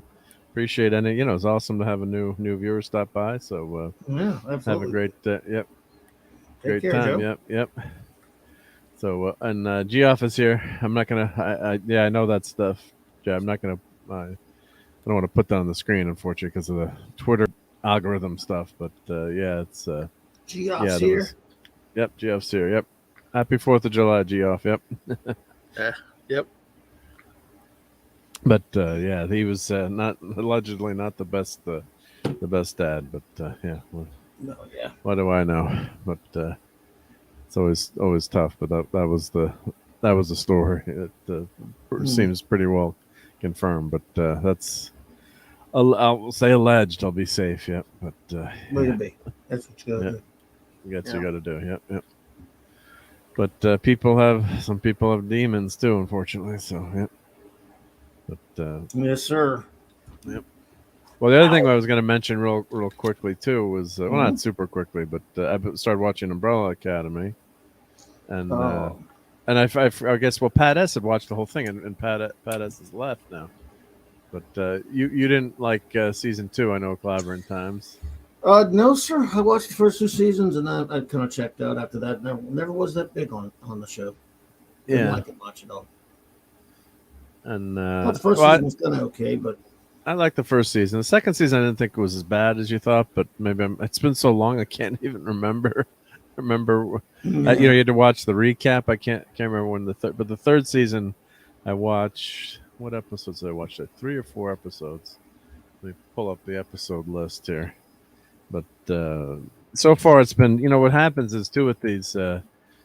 Seasons, because they've got 10 episodes, and they're only, as Raquel points out so well, they're telling just one story basically in the season. So it's not like you have little side missions. With my contention, I'm tired of that kind of crap. Yeah. So you don't get. Just looking for episode guide here. So see what I went to, but yeah. So you're not getting like side missions, or like if this was like a comic, you would have stories about the kids, fighting, fighting and doing missions and things. So it's basically one season. So let's see here. And of course I try to avoid reading the synopsis, obviously. So yeah, mild, no main spoilers, but I've watched the first, let's see, 1, 2, 3, Yes, I watched the first 3 episodes. So, but I think literally you could have told these first 3 episodes in about 25 minutes. Take out the good, interesting parts. So, what happens is they save the world again. Vanya is destroying the world in the first one, and they stop her. And then the second one, there's a big battle in the end, and they stop from destroying the world again, and they meet. I guess what it is, this is Captain Cockney Spock kind of show, because they changed they changed it's all time travel. So they save the world, and they go back. I guess they go back to what they think is their future, and in this future they never existed. So Right. this is the mild spoiler for the show. It really doesn't affect anything, but because it's very mild. But what they explain is, I guess it's called the grandfather paradox. So what's happened is they never existed, but they're in the future. So their version of the time variance authority, the commission that one of the superpowered is the number 5 or number 7, who's played by by the young kid, who's a great actor. God, he's I like 5. 5's the best character. 5. Yeah, he's a fantastic character. So that's number 5 there, and he's a much younger really kid. I guess he looks awesome. does he look a lot older now? Not too much though. Not too much. Well, they probably filmed it a good while back. Yeah, I don't know when it was filmed. The kid's got to be getting tall. Yeah.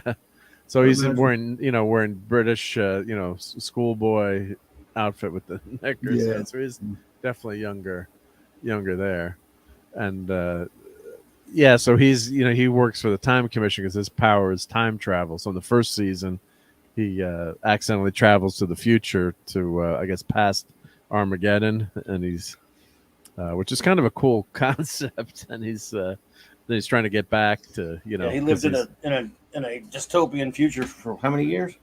Long time, like 30 years. Yeah. And they explained when he went back in time, they explained that he couldn't I guess his body didn't age, or some timey-wimey stuff. I guess so time had passed for everyone else, but he never. Or does he? I think he ages now, right? I think he just went back and he got stuck in his old body or something. But someone in the chat maybe would know, but or remember, right? But this, so yeah, he's a well-done character, and of course they changed number 1 was much more gorilla-like on in the comics, so he's kind of made him like a Hulk. Actor I've seen he was like a Doctor Who once, and he was in other stuff that I don't watch. I hear the guy who plays number 1. The gorilla, the ape. Yeah, because doesn't he have an ape head in the show, or is it in the comic? He's a total ape. He's a total ape, right? Yeah, they transferred his mind into.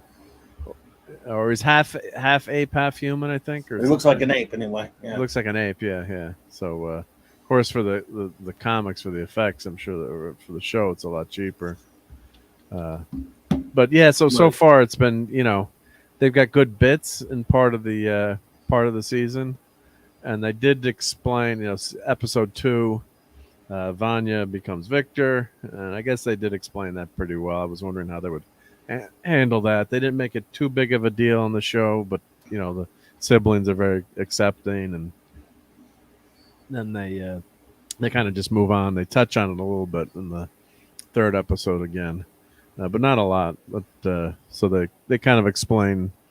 They do a decent job of explaining that. I was wondering if they were going to do like an alternate universe or something, but if anyone was wondering, but then they. It's just too extended, so that's what like Pleasant Valley is saying. Episodic episodes and continuing plot threads. Yeah, some shows can balance it, like Farscape. Like that. They're used to it, but yeah, Farscape did it well though. Yeah, because they had different. They did different. They had different adventures too within that overreaching arch. But like this show, they don't have that. In this season so far, you've got side missions, but it's all building towards that one big episode. So that's the problem I have with it. And my wife, she's not a normie to me. She's the best in the world, but a normie is from a genre entertainment. She wasn't too happy with it. There's certain shows we watch together. And we always try to find a show that like Okay. like kind of interest, kind of leans my way sometimes, So, this is one of the ones I got her to watch that first season, and then I'm trying to. The one episode I really liked was when he went back and the guy went back in time to the Vietnam War. I thought that was a pretty touching episode because of time travel. So he ended up. I don't know if that was the first season or the second season. I'm trying to remember right now, but that was. Jeff says he's the new number 2. Yeah, we want information. You number 2 is a Prisoner fan. Oh, Must be a Prisoner Yeah. fan. Hey, Yes, one it of- is. speaking of, since Clobby's here and he's a Beavis and Butthead expert, I wouldn't know that. one of the early episodes many years ago, as they threw a TNG reference with Butthead's Picard, and Oh, Beavis is number 1, and Butthead's like, number 1, I order you to go take a number 2. Number 1, I order you to take a number 2. See, he knew it right there. He's an expert. Yeah. That was great. They were dressed like him and stuff. Oh God, yeah. Yep, they were dressed like him. Yeah, you know the episode, sir. Oh well, yeah. I used to play that. Not that soundbite, but I had on my old when I could play soundbites on the old Blog Talk Radio. I had the Beavis and Butthead soundbite that I played every time was one with a couple of them like from the movie. Attention! They are looking for the chick with big boobs. They got on the PA system with big boobs. Yeah. We are ready to do you now. And then there was I used to play that one where remember the episode where Professor Buzzcut was they were warned that if they don't stop laughing, they were going to get sent to the school. Yes, where they would get the crap kicked out of them every day. He says, "You will get your asses kicked every day." On a regular basis. Yes, I know that. Yes. Today we are going to be talking about the penis. And we are going to be talking about the vagina. He kept naming all these stuff, and they were going. They were like trying to keep from laughing. They were talking. And definitely we will be talking a lot about blank. Bastard. Yeah, the M word. And I'm like, they're trying. I used to play that clip. That's one of the funniest things I've seen. Remember the end? And it had a throwback. Huh? I'm sorry. It had a throwback to Full Metal Jacket. Do you find it amusing? Do you find it amusing that we will be talking about? Am I funny, Butthead? That was fantastic. And they at the end of school, the class, they bust out in the room. When they busted out on the field, they lay down dying, cried, laughing so much. Yeah. Oh gosh. And hail to Tim Stock on your left. Hey. And I always used to play the other soundbite. We go, I have a crisis in my pants. Gosh. I thought you were going to say, yes, I have a problem. I've got a crack in my butt. Yeah. I'm going to get a tattoo of a butt and a butt on my butt. Mark, that might need to be our next watch party. Oh, butt in a butt. Yeah. The new one. Well, Toxic Tuesday. I can't reveal any specifics, but Team America World Police. But there may be some doing something in the future. Don't spill any beans here, but wow, what a movie! Might be up and coming. You didn't hear from me because Nick might have to whatever get do rid you of me. mean? Whatever do you mean? I do not know what this means. What a movie! That's all I can say. Who am I quoting when I say that? Why, Ike? Whatever do you mean?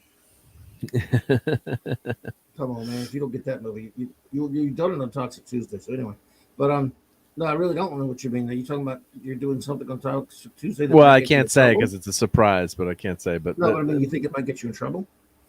Well, I just want to because Nick hasn't told everyone what the movie is yet. So yeah, it is. It's up on his change. It's programmed. Yeah. But Team America World Police is up. Yeah, but not the next one after that, is it? Oh, no. That's what I was trying to say. That's why I wasn't saying. That's why I didn't want to. But just that's why. Yeah. Probably because we go doing 49 and 50, so the 50th is going to be a special. He's saving a special movie for the 50th one, so I can either conform or deny. So, but well, you just blown there might be some Beavis in the future. So, but it's not Don't tell anyone. All I know is poor Mr. Anderson in that whole series. Oh, Anderson, yeah. Yeah. You them boys been whacking off my trailer? Were you the kids that spray painted my cat's butt? I love the one when they cut down the telephone poles and then crashed the house and everything. And they walk up to him. He's like speechless, and they're like, "Sir, we pruned the house too. Gotta charge extra for that." Oh my gosh, Mark, we really Craziness. Yep. we took it as a thing in the right turn, didn't we? That new one, I Yes, just you could did, not yep. stop laughing. Oh, and Pleasant Valley. I think is he talking about Farscape here, or Umbrella What? Academy? I'm assuming he's talking about Entire series was seen. Farscape. Yeah. It was controversial, but I enjoyed it. I'm not sure what he's talking about. Yeah, I'm not sure if he says I love Farscape, so I'm assuming he's talking about Farscape. Yeah, and then Could they be. finally did the movie to clean up the lost. Yeah, they did. The ended on a cliffhanger. It was like no. Yeah. So they finally did that later. Yep.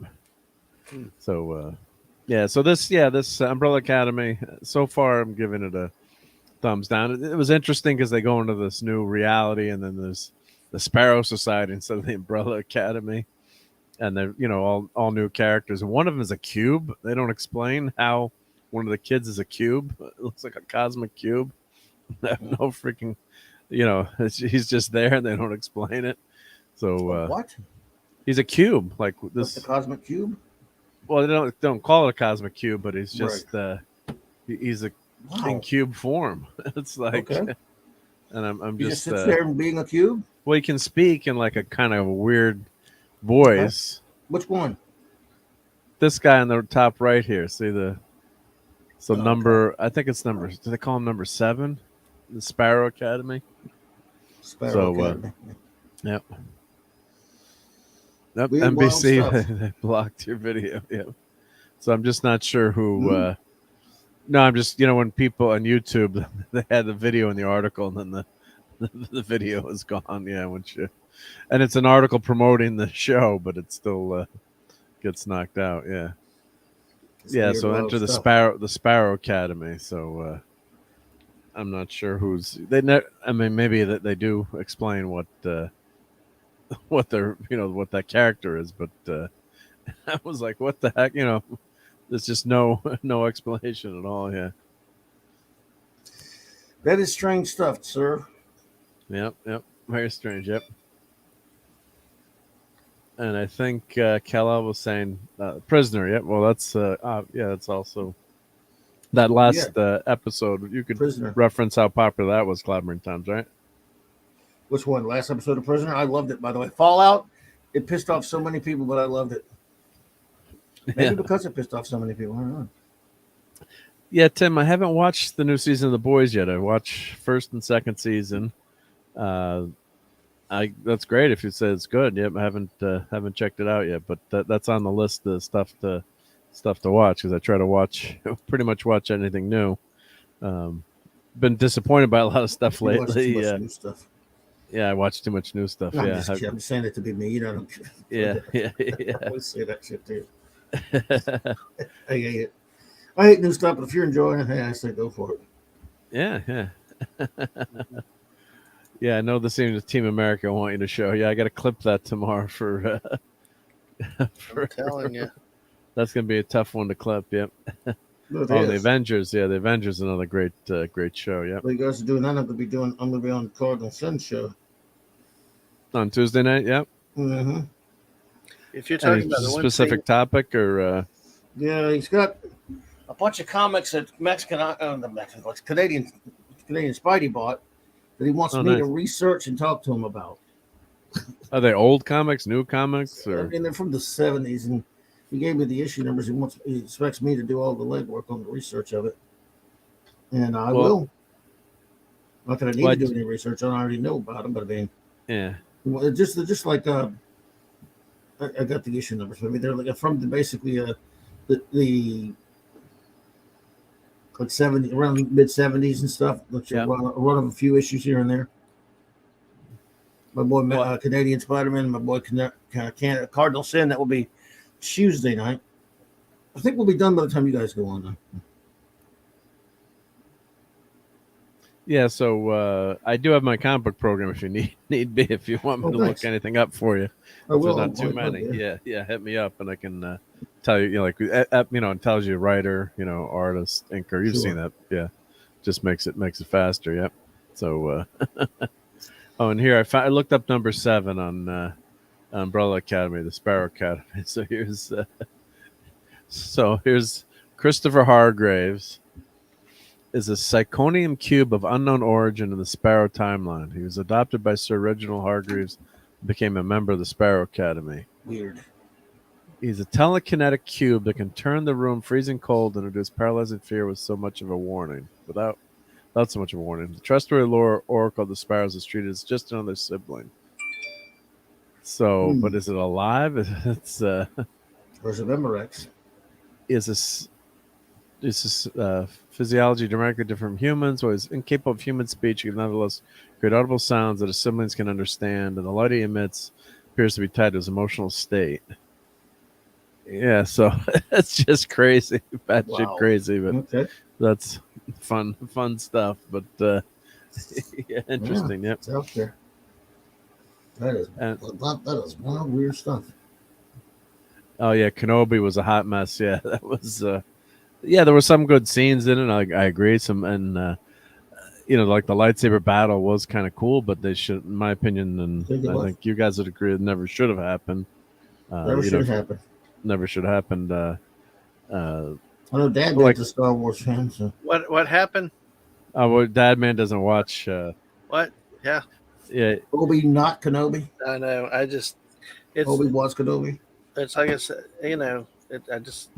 I know what I believe, I know what I like, and I just don't want to get worked up by it. So sorry, Dad Man, but I just got to say the last 2 episodes were marginally better, but I didn't want to see. I think they were the worst ones. But the whole thing, Mark, where I come back down to is, because it all still leads to Jake Skywalker, Last Jedi. Yeah, it's true.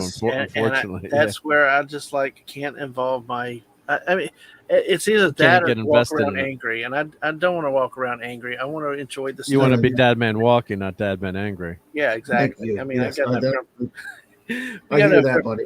But yeah, it's just like I said, I hope to show you some more of my stuff coming up when I can get. That'd be awesome, the old stuff. Yeah, man. I got like a Marvel comics from the for the original movie release. Marvel put out this big, super huge jumbo issue, and I've got to be able to get to it. What movie? From Star Wars. Yes, they did. Talking about the big Treasury edition? That might be the same one. It's not. Is it a very big, gigantic comic? Very big, gigantic comic. Yeah, that's what it is. Yeah. They did one that compiles all 6 issues of the first Star Wars comic, which is the adaptation of the film. Then they did 2 of the same size you're talking about, but that had that broke them into 3. In other words, so there are multiple Treasury editions. You might have the one like I do that has all 6 issues in it. No, I think I have the one that's just Star Wars, the original movie, I believe. That's what I'm saying. But I've got to look. Yeah, and I've got to look back at it. It's been a while since I've.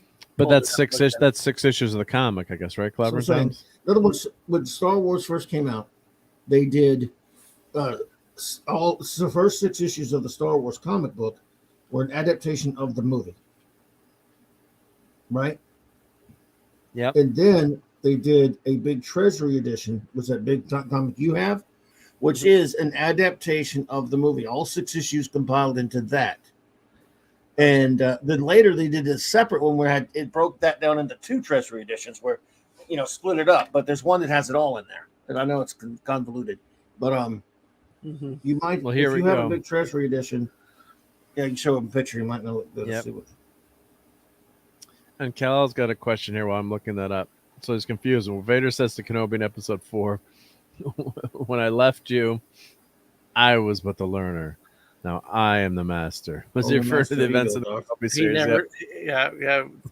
He never said that. That's just in your mind. I've seen some people still speculating about a retcon, remaking A New Hope, and it's like, I wouldn't be surprised one day. Only a master of cannon busting art. Good Darth. Yeah. Yeah. Good point. That's why Tim is saying too. I mean, there were, if you just like, if that was a fan film, like if you had like an imaginary fight between Vader and but it wasn't. But I'm saying No, like then right. on that level, I would say, oh, that was great. You know, that was okay, or that scene was fun. But yeah, it never happened. But you know, like Star Wars Theory kind of, you know, I mean, his Vader thing was amazing. It seemed like they copied it in some ways. But well, you know, I've actually seen some very good fan films, some very good ones that were better than anything than the Mouse has put out. There's one specifically about my apprentice that should have never come back, but they did it before he ever revealed himself, and it was one where they took out some Jedi were tracking him, and he took them out to keep their secret. It was a training thing. It was a really darn good short, you know. Fans do the best work, bud. Absolutely. I mean, and it was not bad production either. It's apparently better than some of the CGI we've seen. Like when they show, I know in The Last Jedi, people love that one scene in the throne room with the Sith troops, the Sith guards, and it's like you could see that they were pulling punches, and that was a bad fight when you really look at it. Yeah, it was like, and y'all produce this, and you had the guts to release it in the theaters. I just like, you know, but hey, trash. Yeah, absolutely. Obi-Wan was trash. Obi-Wan Kenobi was trash. It just dumps all over everything. So what you got there? You got that Star Wars? Well, now I'm realizing how many Star Wars books there are. So I just think do the Star Treasury Wars... edition. Yeah, so if you show it to Dad, man, or I can find a picture of it if you need me to. I had the pictures up too, but I'm just sometimes they list the treasuries at the end. All right, here. see, that's the comment. Okay, yeah. Yeah, so sometimes this might be really tough for you guys to read because the font is so damn small. Okay, it's a Star Wars Marvel comic special edition, oversized. Yeah, it's Treasury. Okay, is that what you? Okay, yeah, because I see a picture of it on it's on eBay right now. Yeah, so this is that's an annual. That's an annual, yeah. So this is special edition. You see these here? There it is, right? Yeah. Is it that one or the one all the way to the left? That's top row, third that's to the the complete right. one right there. Top row, third to the right. This one? That one. Yes. Okay, yeah, that one is all of it. See how that one says number 2 on it, and the other one says, Yeah, it's been so long since I've actually opened it up because I try not to touch it too often. Yeah, don't even look at it, Dad, man. Edition, and it, like I said, there are 3 different ones. Now, see the different covers? One, yeah. Go to the other one next to it. Then there's this one that says number 3 on it, complete. The entire story complete in one issue, but it's number 3 because it's the 3rd edition. That was a Whitman reprint. Go to, there you go. Number 2, the greatest fantasy of all time. So they had 3 different ones, but one has it all in there. 2 of them split it up as far as the movie adaptation. So here's my, looks like that one in the top left corner. Top left. See that for a second? Yeah. First one That's again. That's a Whitman reprint, though. Yeah. If you go down, you probably find a picture. Well, I'm going to search in my comic book program. So it's Marvel Special Edition. Special. Right. But it's a big, it's a really oversized, like way bigger than a normal comic book, right? Yeah. Yes, so here. Yes, absolutely. Yes, absolutely. Yeah. So it's it's a Treasury edition. Because I have some of the regular comics from early seasons, but you know, this is definitely different, much larger. Yeah. Yeah. See, there it is. There you go. That's the one I have. That's so special. That's edition. the Treasury that has, even though it says number 1 on it, for some reason it says it's got the whole thing in there. So this is. Sure, I need to see the picture, the cover closer. Oh, come on, cover. So that's number 1, and they're saying that's worth about $30 right now. Let me download. See if they download bigger covers. Let me go right click and do download covers. Let me see that cover for a second. Yep. So then this is sometimes you get a bigger. What's nice is this program's connected to the internet, so you get a bigger. That might be the one I have. I gotta go check it out. My Whitman variant right here. Yeah, there's a Whitman variant right there. Yeah, Whitman, and then number 2. That's the second part of it. For some reason, there are 3. If you don't count the Whitman variant, there are 3. There's like 2 of the split into 2 for some reason, but there's another one that has all of it in there. in terms of Yeah, all 6 issues that adapted the first movie. Hey, Jill. Hi, hey, Jill. Now, Geoff, if you're referring to the first artist on the Star Wars Marvel comic who adapted the first movie, that would be Howard Chaykin. After that, he left, and not too long, Carmen Infantino took over the regular chores, and a lot of people didn't like his art on Star Wars, really. He said he strongly disliked the artist who did the original Star Wars comics. Yeah. You could be talking about Chaykin or Infantino. Yeah, so this They art, did most of it. Yeah. yeah, see, that's not a great cover there. I mean, this cover is a little bit. I like that Ernie. The cover's better. Ernie Chan cover right there, and I like that one. Yeah, this cover is not so good, in my opinion. But this one here. Yeah, I don't like that That's cover. the Ernie Chan cover. Looks like, but actually, complete collector's edition. See 140 pages. That even though it says number 3, that is the one that has all 6 issues compiled in it. Mm. Well, Combined, yes, right? Yep. yes, American Flag. Geoff, he did the first 6 or 7 issues of the Star Wars comic that adapted the movie and a little bit beyond. He did, but he had Tom Palmer, somebody inking him or something like that. But yes, he did. That's right. And then later he went on to do American Flag. That would be correct, sir. But his heart wasn't in it. It was just it was a gig, you know. I mean, and hey, Chaykin is a major a-hole, so he didn't really put his heart into it. So that looks better with that coloring. Is that the same cover here? Is this one? That looks the like inking. a Yosemite Chan type cover or something. It looks like it's unless it's just a scan, but this looks better. Right. It's amazing. Just this version of number 3. If I click, man? let me click on it again. And see, that's a Whitman variant. Maybe it's just a better scan. It looks There's better. Whitman one there. Yeah. That looks better on that. That's the scan. Yeah. But, I think that's the one I have because I know the one I have has the whole thing in it. And there's lines in there. They're taken from early scripts. Oh, yeah. I've had a run-in with Chaykin in real life. I'd tell you about it one day, Geoff. Yeah, and a lot of people. I've had a buddy of mine used to work for him. Yes, I mean, work for him in the sense that even in the 80s, he hired people to do all of his backgrounds and stuff.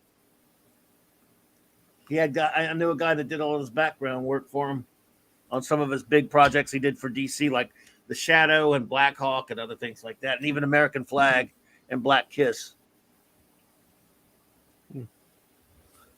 But there you go. That's probably the one you have there, Dad Man, huh? Not the one you're showing now, but the one before. Okay, got you. Yeah, you got this one, Dad Man? Nope. The other one, number this 2. one. Number two. Number 2. Yep. Number 2 with the purple background on the cover. Yep, that's the one I got. There you go. Nice. Hey, what's your address again? Sorry. Cataclysmic. Hey, I got a Star Trek motion picture comic edition I could send you then. Oh, that's Marvel awesome, Super Special. Nice. You got that one on Marvel Super Special. Was it like 15 or something? Number 15 or whatever the number is. But anyway, I love that. And these aren't too pricey either. I would think these would be worth. I mean, not that $50 is cheap for a comic, but well, I saw on eBay pretty... somebody wanted $98 for it. So, yeah. Well, it depends on the grading, of course. Yeah. And this program is not 100%, market. They try to do a pretty good job, but and they'll go in and see what things sell for. So it's all it's a grain of salt, and it's always worth and it's showing you too what's available. It ties into this Atomic Empire, so you can click like view available copies, and it's going to show you, which is nice on Atomic Avenue. Like if I wanted to buy this, that's what the nice thing about so Big Gator is selling. That's the second part that has the last 3 issues in it. Because like I said, they split it up for some strange reason. That was done later. You think? Well, it was done later too. Yeah. Oh, okay. What's rare is the Empire Strikes Back Treasury. I finally got that about 7-8 years ago. I was able to order it at a halfway decent price, but I never even knew it came out because it was one of the last of the 2 treasuries that Marvel did, and it was done with another. It farmed out to another publisher. Right. Interesting. Yep. Yeah. See, like someone's got a very good copy for $10, and people selling on the site are usually comic book experts that grade fairly, and they get rated on their grading too. So of course, this guy's mentioning binding quality, slight miscentering of cover, corner slightly blunted. So especially in a treasury like that, they get tossed around, and they're glued. Yep, they're not stapled. Interesting. Oh yeah, because they they're have a bigger. tendency to come off. I have a couple of treasuries. My first Super Spider-Man one, the cover comes off. Well, that stinks. Yeah. Well, that's what's so neat with Star Wars is that not just comics; they had all kinds of stuff. The toys. I even have one. I've got albums from the soundtracks with that, but there's actually one that was a read-along book for Empire Strikes Back that had the pictures with it, and then you had it on like a little 45 record. Nice. And that was what's so neat. There's all kinds of stuff that's out there. eBay, you can find so much great stuff. I mean, it's amazing. Yeah. I would love to have a copy of one of these. I mean, that'd be fun to have. Yep. What was the book you were mentioning before? It was Marvel. It was an Empire Strikes Back adaptation. That what you mean? No, well, that one. But plus, there was another book you were mentioning. My brain is locking, but you were mentioning another comic book treasury number 8. What would that was? Marvel. Oh crud! I can't remember what book you guys were talking about Marvel now. Super Special. Yeah, Marvel Super Special. Yeah, was that? That's the one that they used. The Marvel Super Special was the magazine that they Star did. Trek. They adapted movies and they started moving. Whether they almost put all their after like a certain issue. Almost all of them were movie adaptations. Mm-hmm. Super Special. Oh, we got Kiss. Yep, Kiss. There was number 1. Yep. Obviously, Empire, and TMP, and a lot of stuff. Well, that's a pricey book. Yeah, Yep. We all thought that we cannot listen to Kiss because they're knights in Satan's service, according that's to right. I remember that Catholic school. Yeah, they were demons. They were damn they're demons. Yeah, you'll get demons if you read those comic books like that. And play the record backwards. Don't forget playing the record. Playing it backwards. Remember satanic backmasking? Boy, that was a fun scare. That was fun stuff right there. That was Saturday Night Live, right? Yeah. No, I mean there are people that believe that stuff back then. Oh yeah. But didn't they do it like a skit on Saturday Night Live, like playing the records backwards, or maybe it was like one of the news reports? When that was back then. Oh, it was. Yeah. Oh, it's funny. The new Minions movie had a scene with that. Playing a little record backwards. God, I'd love to have this Beatles comic. Were these? That's expensive. It's a large format. It's is it treasury size? No, that's magazine size. Magazine size. Okay, yeah. Mm. You got more Kiss. Ooh, Jaws 2. There was also a Mad Magazine Star Wars. Well, Mad Magazine did everything. Yeah, they yeah. Well, I don't know if that's worth anything, but yeah, the Mad Magazine parodies were fantastic. Yeah. I love my Mad Mags. Absolutely. I do have that still. So excellent. Like I said, I was blessed to have a mom that let me have stuff, but then she knew when I got lost interest, instead of lay around, she boxed it up. Yep. Nice. And I've got several episodes of the Battlestar Galactica comics.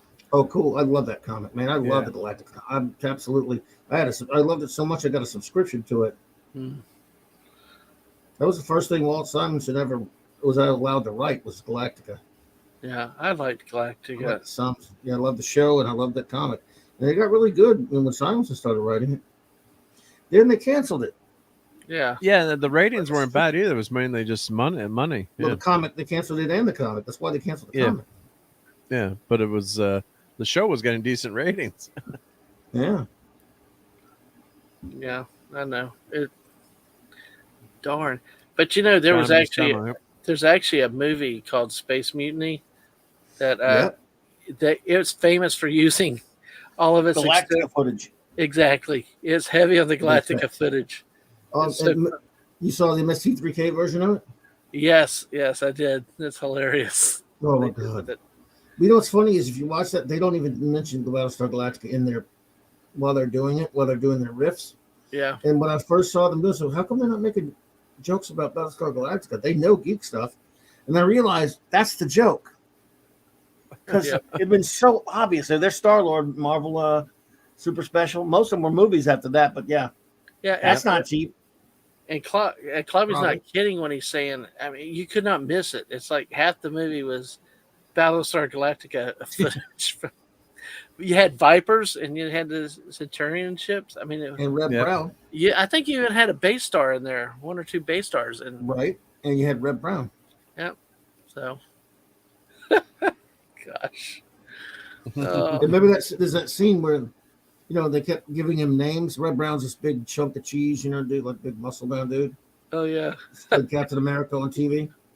So they kept saying, Stump Jumpman, Bolton, big, large, huge. Gristle McThornbite. Yeah, there he is, the motion picture. They got a real nice replica of that out there. Like I said, came out a couple of years ago.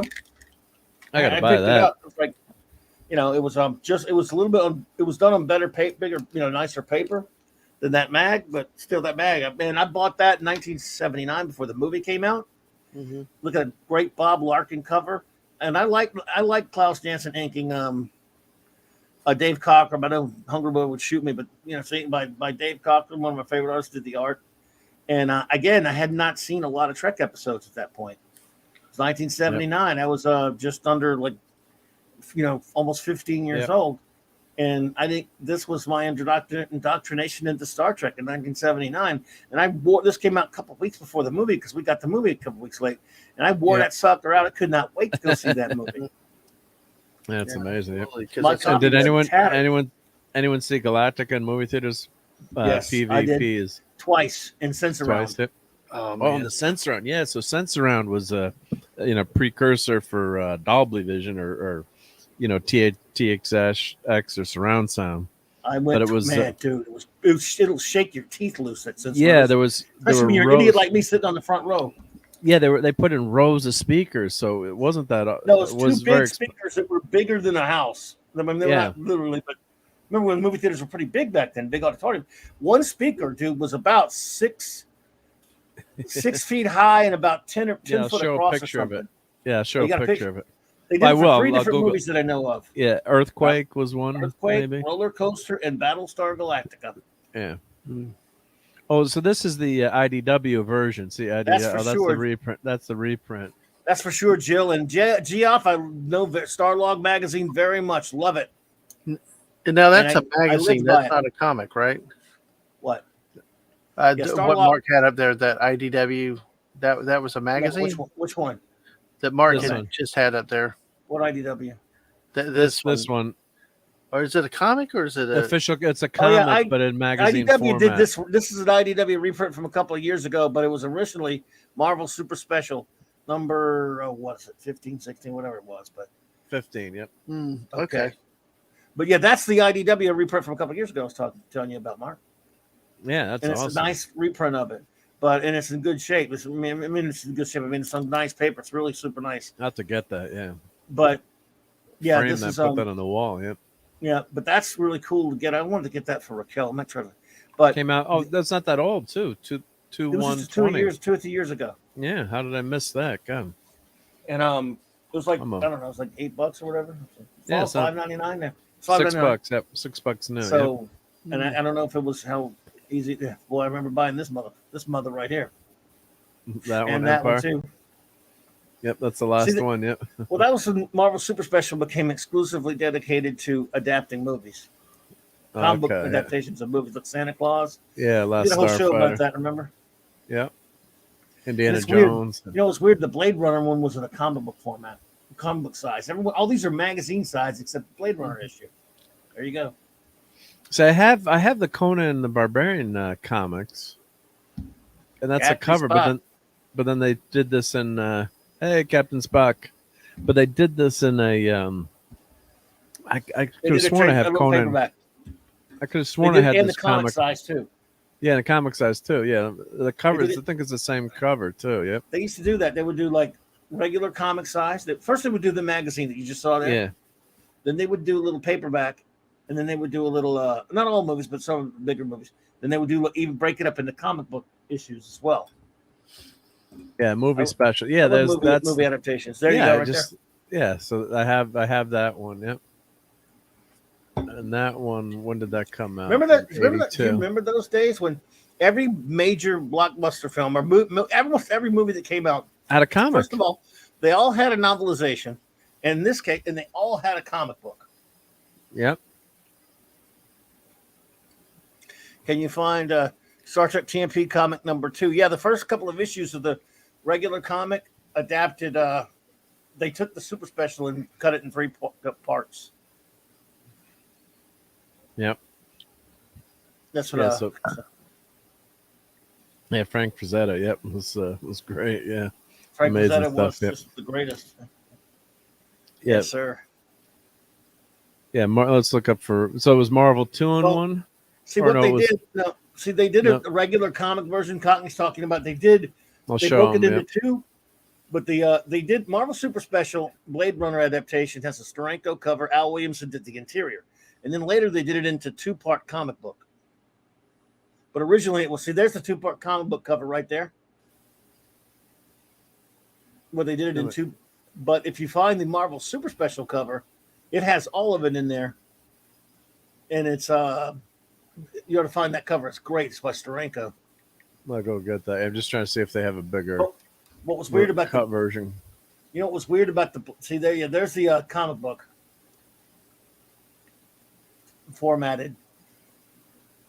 That's a great cover there. I like that. Yeah. Yeah, but look at the Marvel Super Special cover. What was interesting about that?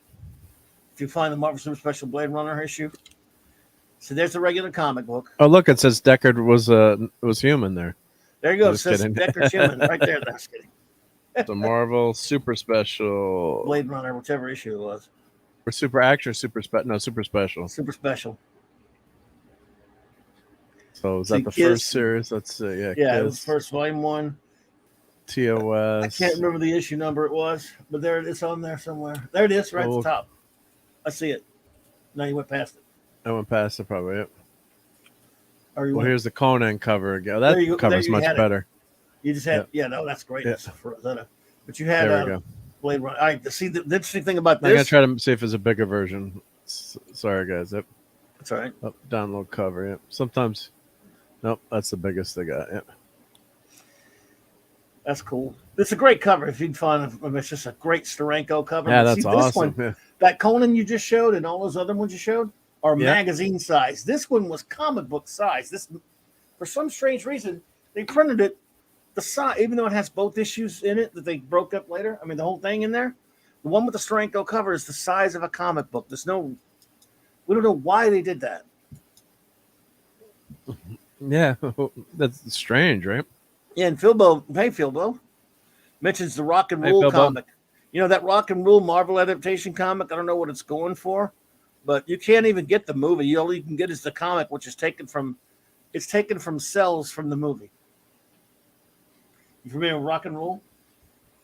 Was that Kiss or was that It's a Deborah Harry did the voice for it. It was a Ralph Bakshi fantasy movie called Rock and Roll from around the early 80s. You'll find the Marvel Super Special of it in there. What number is it? Keep going.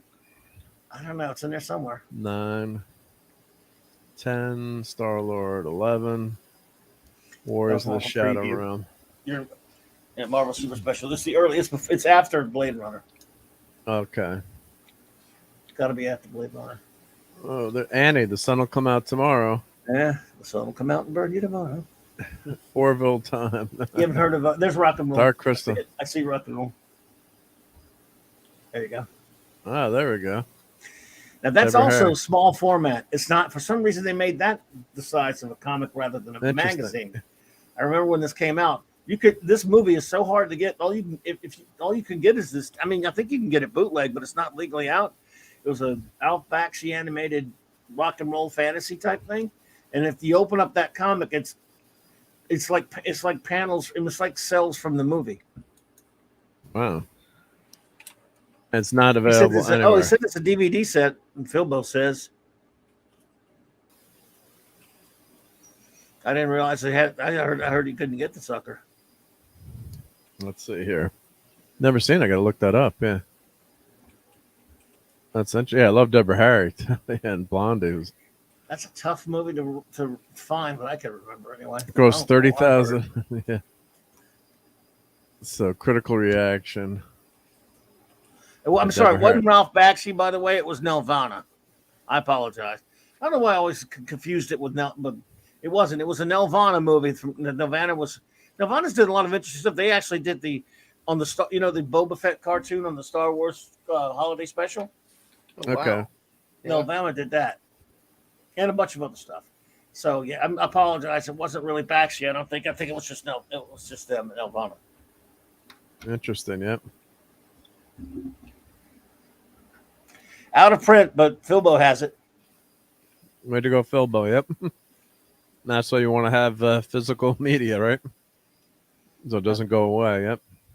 Wow, that's interesting. I gotta put that on my list to try to find. But let's see here. We got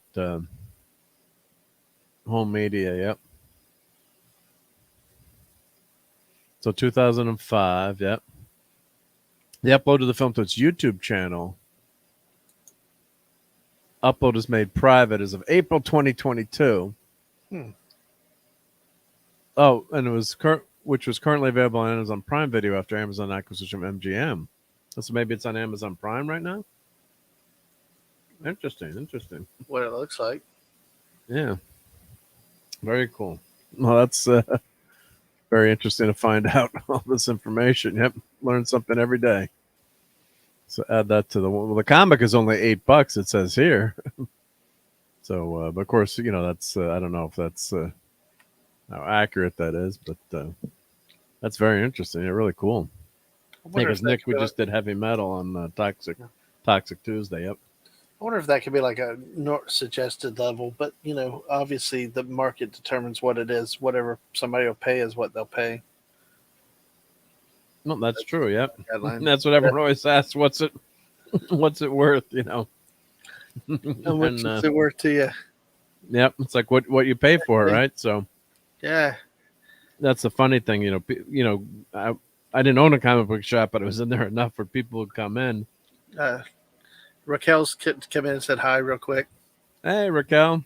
Hope you recovered from the stream last night. It was kind of short though, right? But no, it was a lot of fun. Happy Sunday. Yep. Have a great night. Yep. Thank you. Yep. So, yeah, that was a great show last night. Yep. You guys did a great job. Yep. I don't think I made it to. I don't know when I checked. I remember when I checked out, but I don't know how long I stayed around listening. It was a long day. Yeah. And here we go. I was just thinking of how much he determined to say Deck is a replica. I never made up my mind if he's or not. What do you think, Jill? All right. Yep. So yeah, I had that chat that question my last week on the show. So I had to run at out a dinner for a party. second. Hey, number one. Good to see you. Whoops. Damn it. Chat's messed up. So you were saying something about you found rock and roll? Well, I guess it might be on Amazon streaming right now. Maybe. Are you sure? Well, I'm gonna go check on. But that's what it sounded like on the. Cool. It was on their YouTube. You could watch it on YouTube actually at one point. Yeah. Love you, RM. Love you, Commander. The great first officer. Hope you're having a wonderful night and Saturday and Sunday and all that stuff. And yep.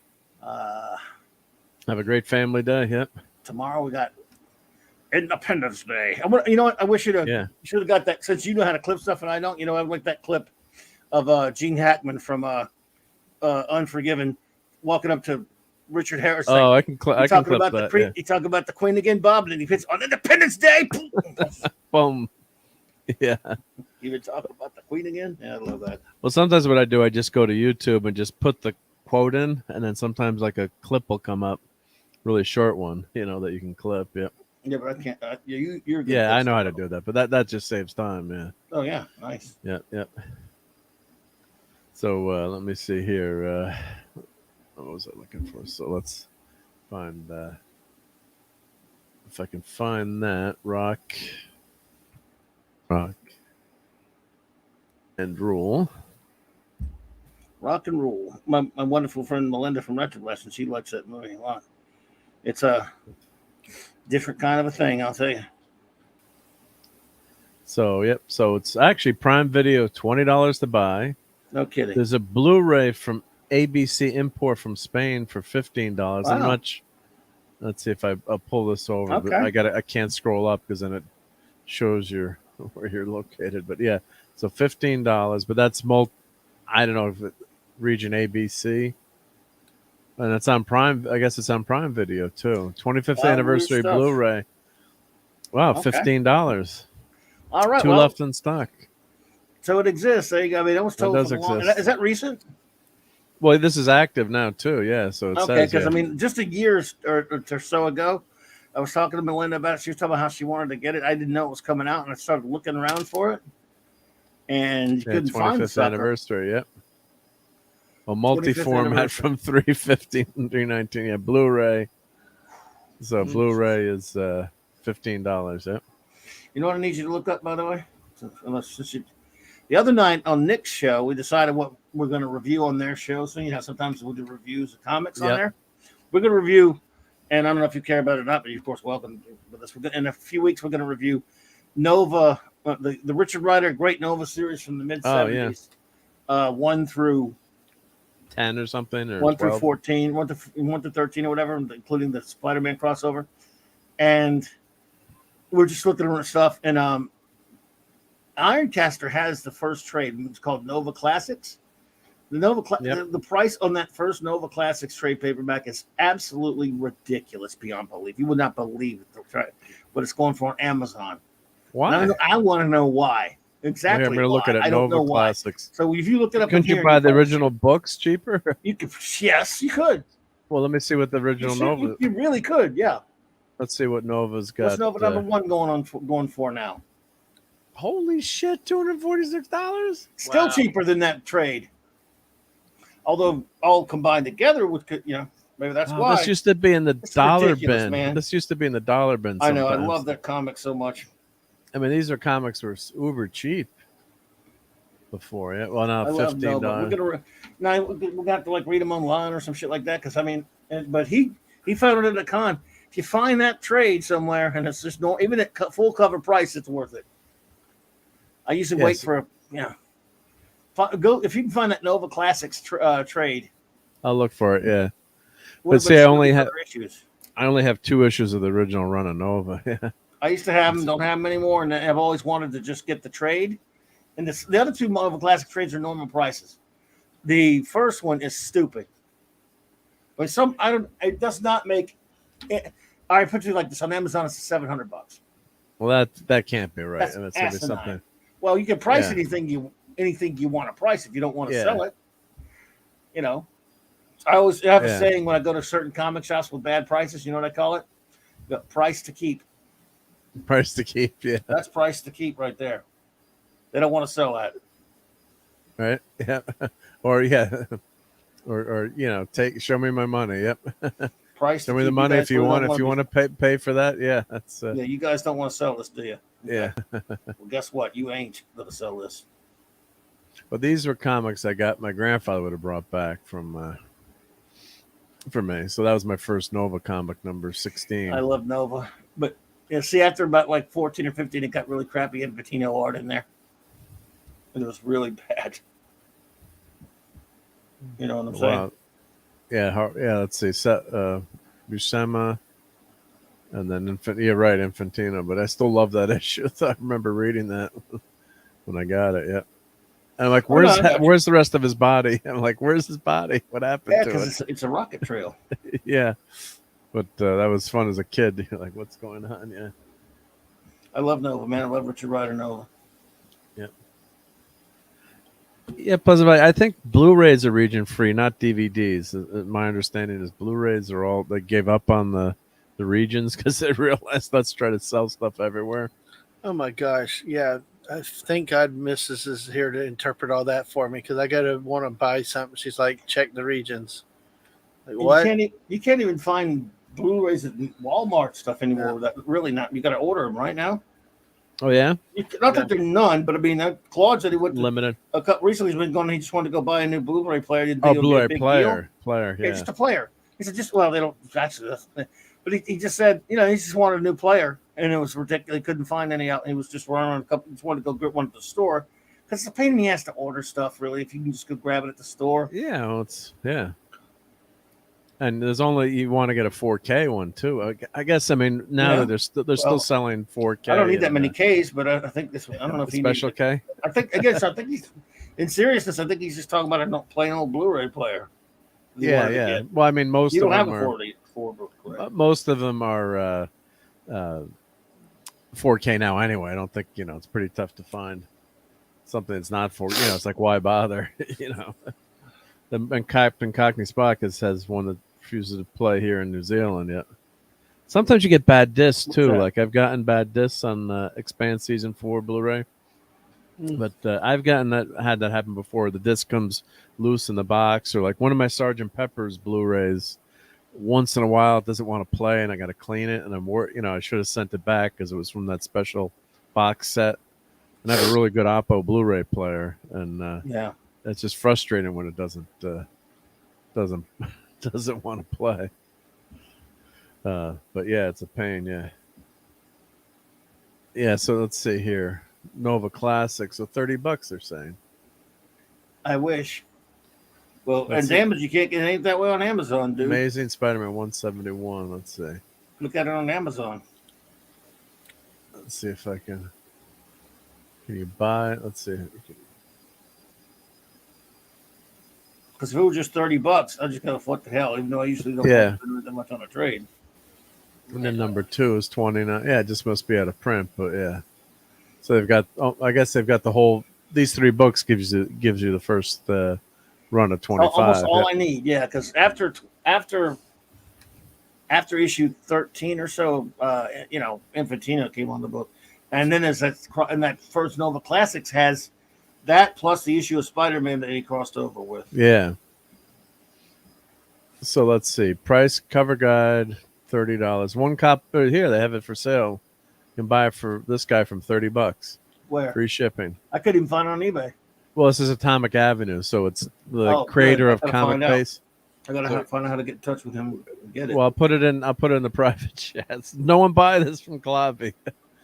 So now somebody will buy it. Well, here I'll put it in the private chat, or put it in the messenger. Dude. Put it in the messenger. I actually really will order it. So here's where's my but messenger still, here? Go take just for the hell of it. Go take a look at Amazon. Yeah, sure. Yeah, that sure. says. Yeah, I can see. Why would it say $700 freaking dollars? Well, you know what it is. It's it could be a private seller just trying to do something. I've seen that a lot on eBay lately. Where it's that they'll put stuff on with just like a ridiculous price on something, and so let me go to eBay. I'll go to Amazon here, and but that's a great. What's nice is if you have that comic based program, so it's tied to that. Yep, it's good to know. So Mark D with the C, folks. There we go. See, something finally paid off. Yeah, for putting up with me. So let's see. Nova Classic.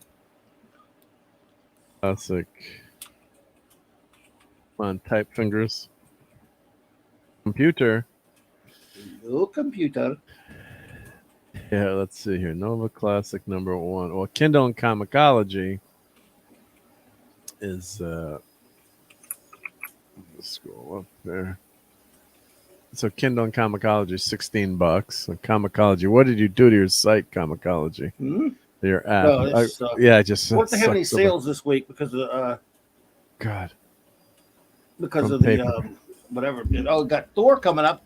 I have to go see if they got any Thor stuff cheap. Ben, last time they had before Comicology been ruined, they had a bunch of like during when a Spider-Man movie came out, they had a bunch of Spider-Man hardcovers or digital, but they were like 89 cents and stuff like that. Is that on Comicology, that Nova book? Look at that. Yeah. $700. Yeah, but that's got to be a private seller from. Clobby, you got the money laying around, or Mark does. Mark, you got. Sure, yeah. That's chump change to Mark, but yeah. Yeah, no problem. Yeah. Oh, the year 5 they collected it. I bought all the books, but I guess I stopped buying that for why. Yeah, I know. Yeah, but here, let's go to Fleabay and see. Let me go to Fleabay. eBay.com. And let's look for Nova Classic number 1. Not there at all. I looked. Sold out. Yeah. I don't think it's there. Yep. You're 100% right. Yep. Selling it. I mean, you can buy, yeah, it's certain individual comics, but yep. Yeah, it's sold out. Yeah, that's interesting. Yeah. Not showing up. Not showing up. But I've seen that on eBay lately, like for certain collectibles that I, and I know the price because I buy them. And it was just ridiculous. I think people put stuff up in there just to see if someone buys it. It's just crazy. Yep. Oh, that's right, Jill. Yeah. Unfortunately, Brightest Day pulled his channel, so why? What happened? I'll have to take that up. He tried to get monetized twice. Well, the first time they denied him because I guess he had a lot of content from other streamers that he had permission to show, but he was showing a lot of shorts and TikTok videos. So he said he had too many non-originals. And then the next time around, he was, doing booked with Brightest Day, and he was reading the books. I think they came after him for Dune, and he had to pull all his streams down for Doom. Oh, and then, man. And then I think after that, he just, said, forget YouTube. I think he's on Twitch now. I'll have to put his Twitch in there. Yep. Damn, sorry about that, dude. Yep. He's a good dude. Brightest Day's He's a good guy. Yep. I think he's still running the chat, hopefully, but I haven't seen him in the chat.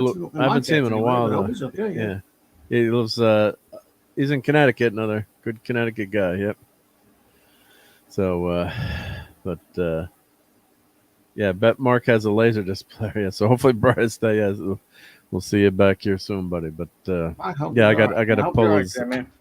Yep, I got to pull that link out. I'm gonna put the Twitch link. I haven't done the Stream Element spot in a while. Yep. Yeah. Yep. And Pleasant Valley Picker meant stuff instead of stud. If I get lots of stuff, yeah. And what was the name of the lame comic Nova and Amarita before they made her blue? Lame comic with Nova and Amarita before. Oh, New Warriors. I guess, right? Yeah. Yeah, he was in that. They had a stupid red costume. I was really aggravated when I saw him. Yeah. Oh yeah, New Wars. Yep. Philbo says I bought the last copy. Sorry. We're coming for you, buddy. Yeah. All right, dude. Now we know where to look. Your agonizer, please. Your agonizer, please. Yep. Well, if you have it, then that's okay. I'm happy that it made that. At least somebody cool has it. If that's the case. So. Yeah. That's cool. Yep. But yeah, I'm gonna try to look on eBay and just see what some crazy prices just to show people of like collectibles. I'm trying, whenever you see them, you're like, let's see, I'll do Wrath of Khan, and you find some crazy stuff. Sometimes it's just like redonkulous prices. I mean, a price for shipping highest first. Yeah, see, like crazy ass price. Here we go. Here, I'll share the screen. Let's see here. Let me get back to StreamYard. Share screen.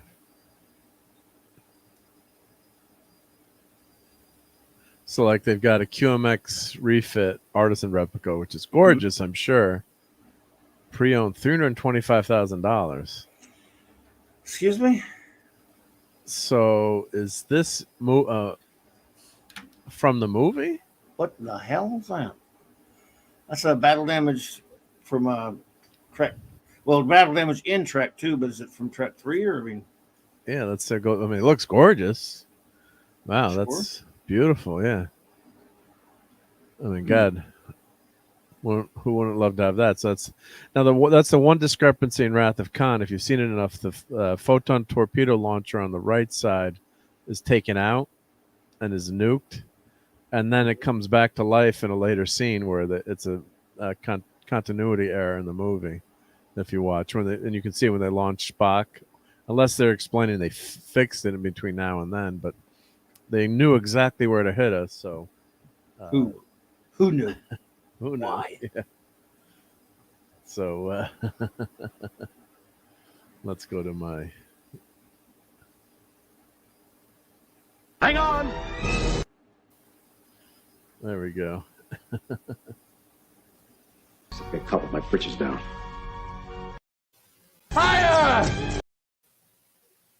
I got a lot of Star Trek quotes here. I was organizing them, yeah. And I love those. Smash, the computer's inoperative. Computer's operative. Jim, be careful. We will. Let them eat static. Let them eat static. But I wanted you to know first who it was who had beaten you. What's left? What? Yeah, that's after that scene. Yeah. I know I can't stop after one of gets. Yeah. Damn peculiar. These are out of order, but Yeah. You're out of order. You're going to have You're to out of come order. down here. just such a great movie. Yeah. I think an upcoming topic show thing I'm gonna do on a special. I'm gonna do on a show. Well, no, maybe we'll do it on a Wednesday night. I'm not sure. We're gonna do a 1982 movie special. In other words, all the great movies that came out 40 years ago. You are, of course, cordially invited to participate if you choose. Well, it'd be fun. Yeah. And because think of all the great movies that came out 40 years ago this year in 1982. If you need to be reminded, I don't know why you would. Well, let's see here. Star Trek 2, they're at the con. Tron. John Carpenter's The Thing. Blade Runner. E.T., which wasn't one of my favorites. Everyone loves that for E.T. But what a summer was. I was going to see Tron and Wrath of God every damn night just about when they were out. Oh, just so many great movies that I think someone was doing a movie on the great movies of either 82 or 84. 84 was probably the best, though. Yeah. But 82 was pretty damn amazing. Jill, you weren't born yet? Well, that's okay. You get to watch those. You can still watch them. Oh, she was born. She says, right? I was born yet. Or did she say not born yet? Yeah. I think she meant wasn't. Yeah. Well, Joe. Well, you don't have to tell us your exact age, but Apparently, wasn't okay. Wasn't. Yeah. Yeah. Okay. She's a You young. can tell by the way she worded it, she wasn't. Yeah. Was Yeah, The yeah. Thing one of the movies also that year? Yes, John Carpenter's The Thing, Conan the Barbarian. All Great these stuff, movies yeah. are 40 this year, this year, 48 this summer. Yeah, This 48 summer. hours. Yeah. 48 Hours. Yes, thank you. That's another one. Great movie. Yeah. I love that movie. God knows. Look, you can just pull up the list of movies. I'll pull it up from 1982 alone. Let me pull this up here. And I'm gonna do a show about talking about all of it. Just put it together. Well, while I have this up, I just want to just show quick that this was Rambo First Blood. this Go was ahead. $325,000. So I have no idea.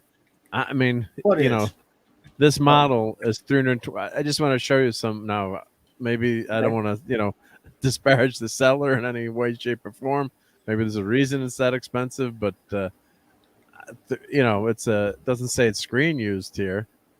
I guess so, unless what is this? so- it's a model of the Enterprise. Well, I was yeah, just but- showing QMX models. Like he made it or something? Well, it's QMX as a company that we're selling these Okay. Enterprise refit artisan replica that's selling for $325,000. So I mean, you could FX Arts ship is reverently created with its dedication plaque. I mean, I don't know how much it cost initially, but for $325,000, I mean, God bless them. Crazy But talk. I mean, so just wanted, I see like this is $5,000. Just real quick, there's like Oh my god. stuff, VHS tape, IGS mint. People are selling VHS tapes now, and it's rated 8, and it's $5,000 like in the box. Jeez. I guess I won't throw up my VHSs now, all in the box. Don't throw out your. Don't. People throw are out your throwing out VHSs. I kept I still them, got all mine. but I just want to show you real quick. And then you pull that up, but just like, of course, this No. is signed and I stuff. know you were doing that. No, I don't care. No, it's all good. Yeah, but I Don't just worry like about that. just wanted to show like sometimes there's some stuff that like, oh, this is cool, 40 by 60, Wrath of Khan that's a movie theater poster.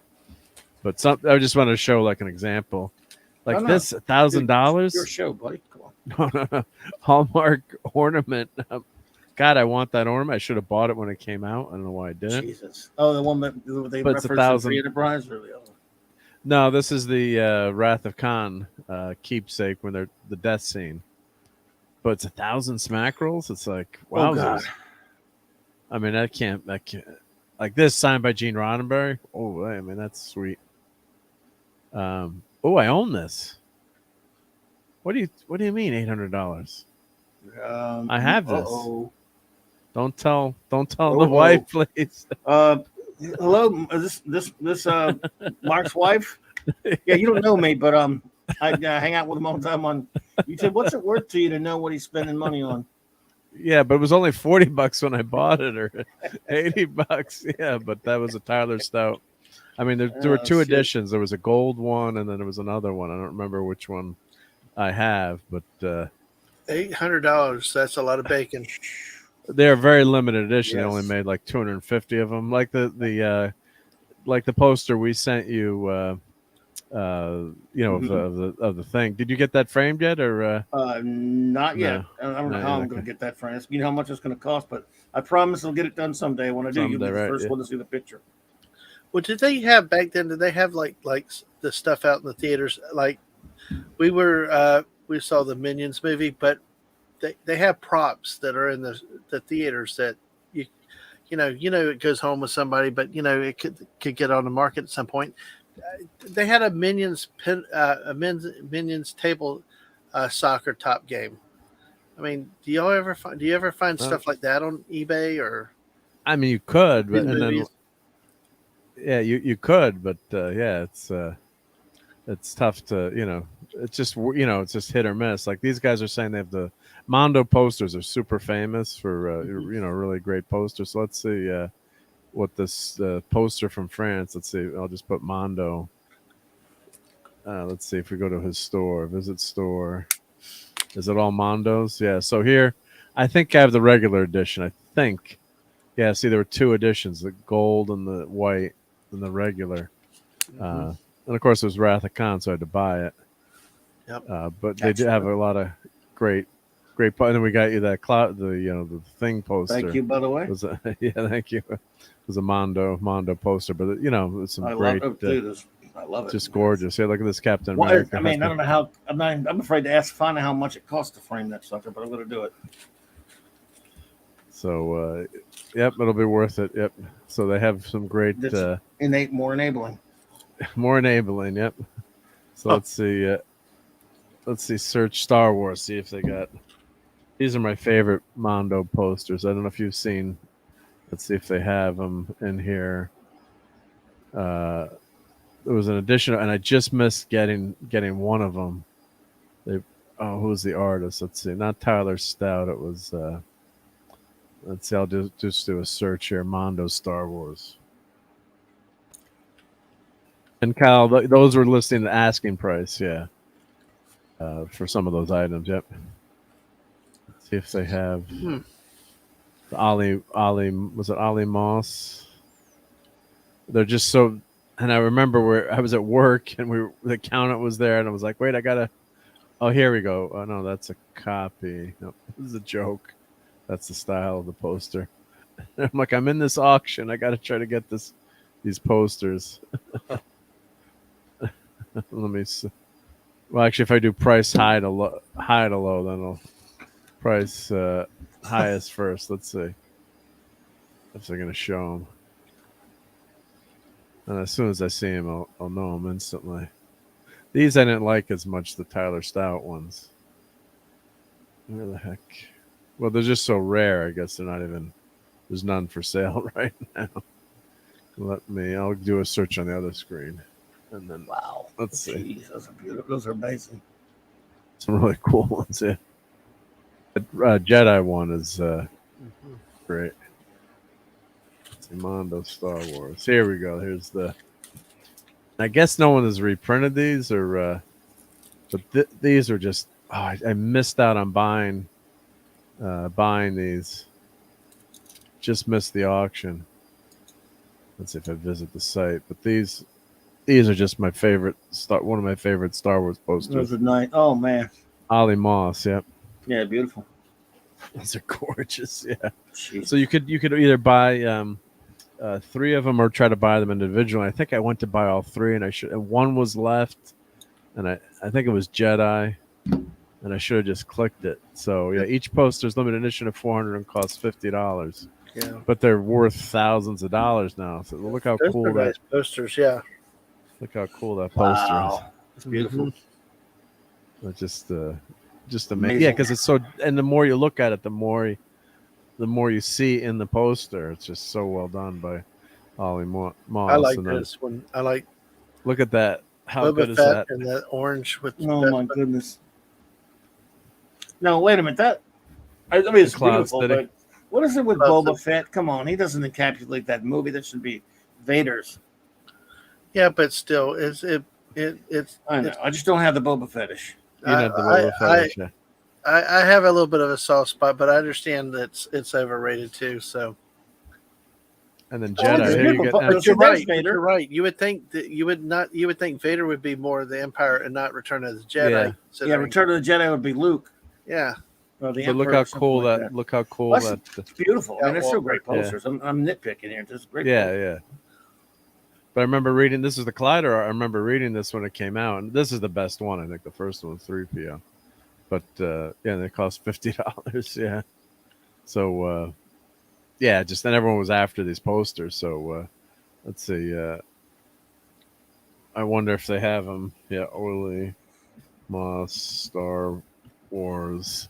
Sometimes you can find them, at auction, but they're just a ridiculous ridiculous price. Yeah. I guess they're selling cards of them. I wish I could buy a reprint of it. Yeah, here we go. eBay, $1,200. Wow. Because they're only, what did I say, 400. So, I mean, it's just, someone did it for the prequels. That's all right. We don't need that. Yeah. Well, the prequels have aged much better now lately. Yeah. But yeah, someone did it for the prequels. Yeah. But just a real brilliant artistic eye there to, have that idea to, with that look. So, yeah. So, if anyone has an extra one lying around, let me know. Yeah. Edition of 400. Yeah. Jesus. Yep. Very Dark nice Shadow Stuart, Logan. man. Dark Shadow Logan, what's up, dude? Eric K's here. Hey, Eric K. Yeah, manhood What's just up, sounds bud? expensive. Yep. Well, Eric, if you can get them, when they first go on sale, let me find that poster from Mondo Thing. I'll show you when we sent the Cloudburn Times. Mondo Thing poster. If you can get it before, if you're lucky, it's almost like you're just online at a concert trying to get tickets, and if you can get it, you're lucky. And if you don't get it, then you're screwed. Let's see. Here we go. This man, this monster. Oh, And I did a video. When you sent me, you mean? Yeah, so I did a video on that. You can. Not everyone knows. I guess you should tell them about what you sent me. Oh, I didn't. I thought we mentioned it on the. Well, not on everyone the here knows about that. I'm Oh, sure. that's true. Yep.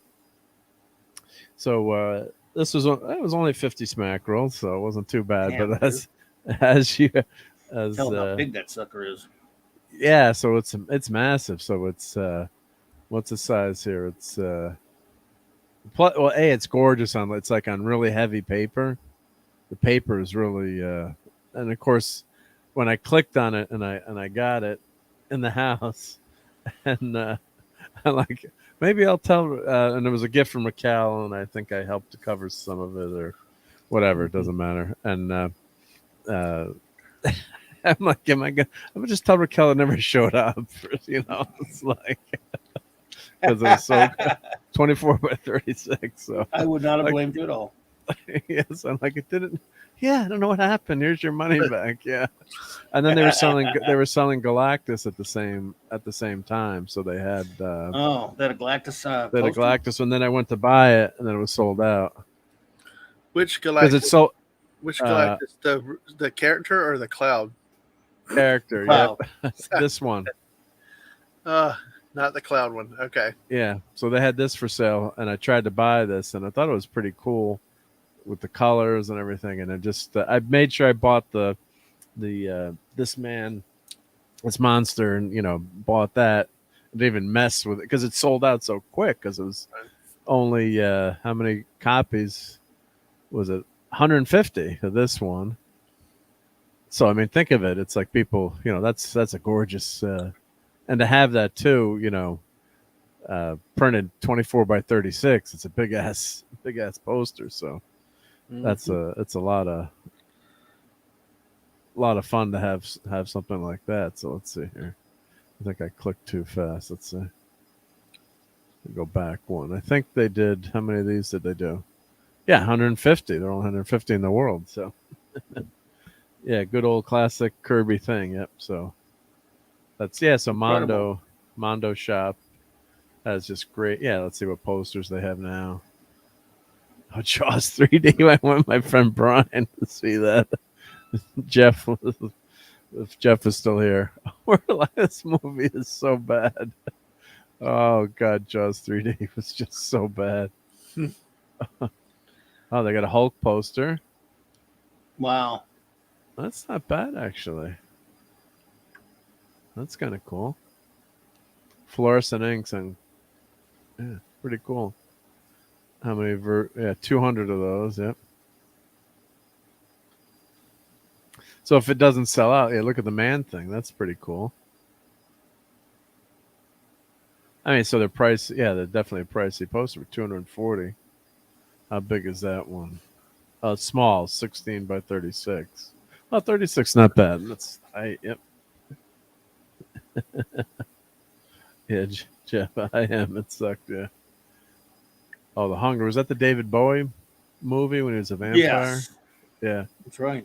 With who was in it? Vivian or French actress Devenu. I can't pronounce them.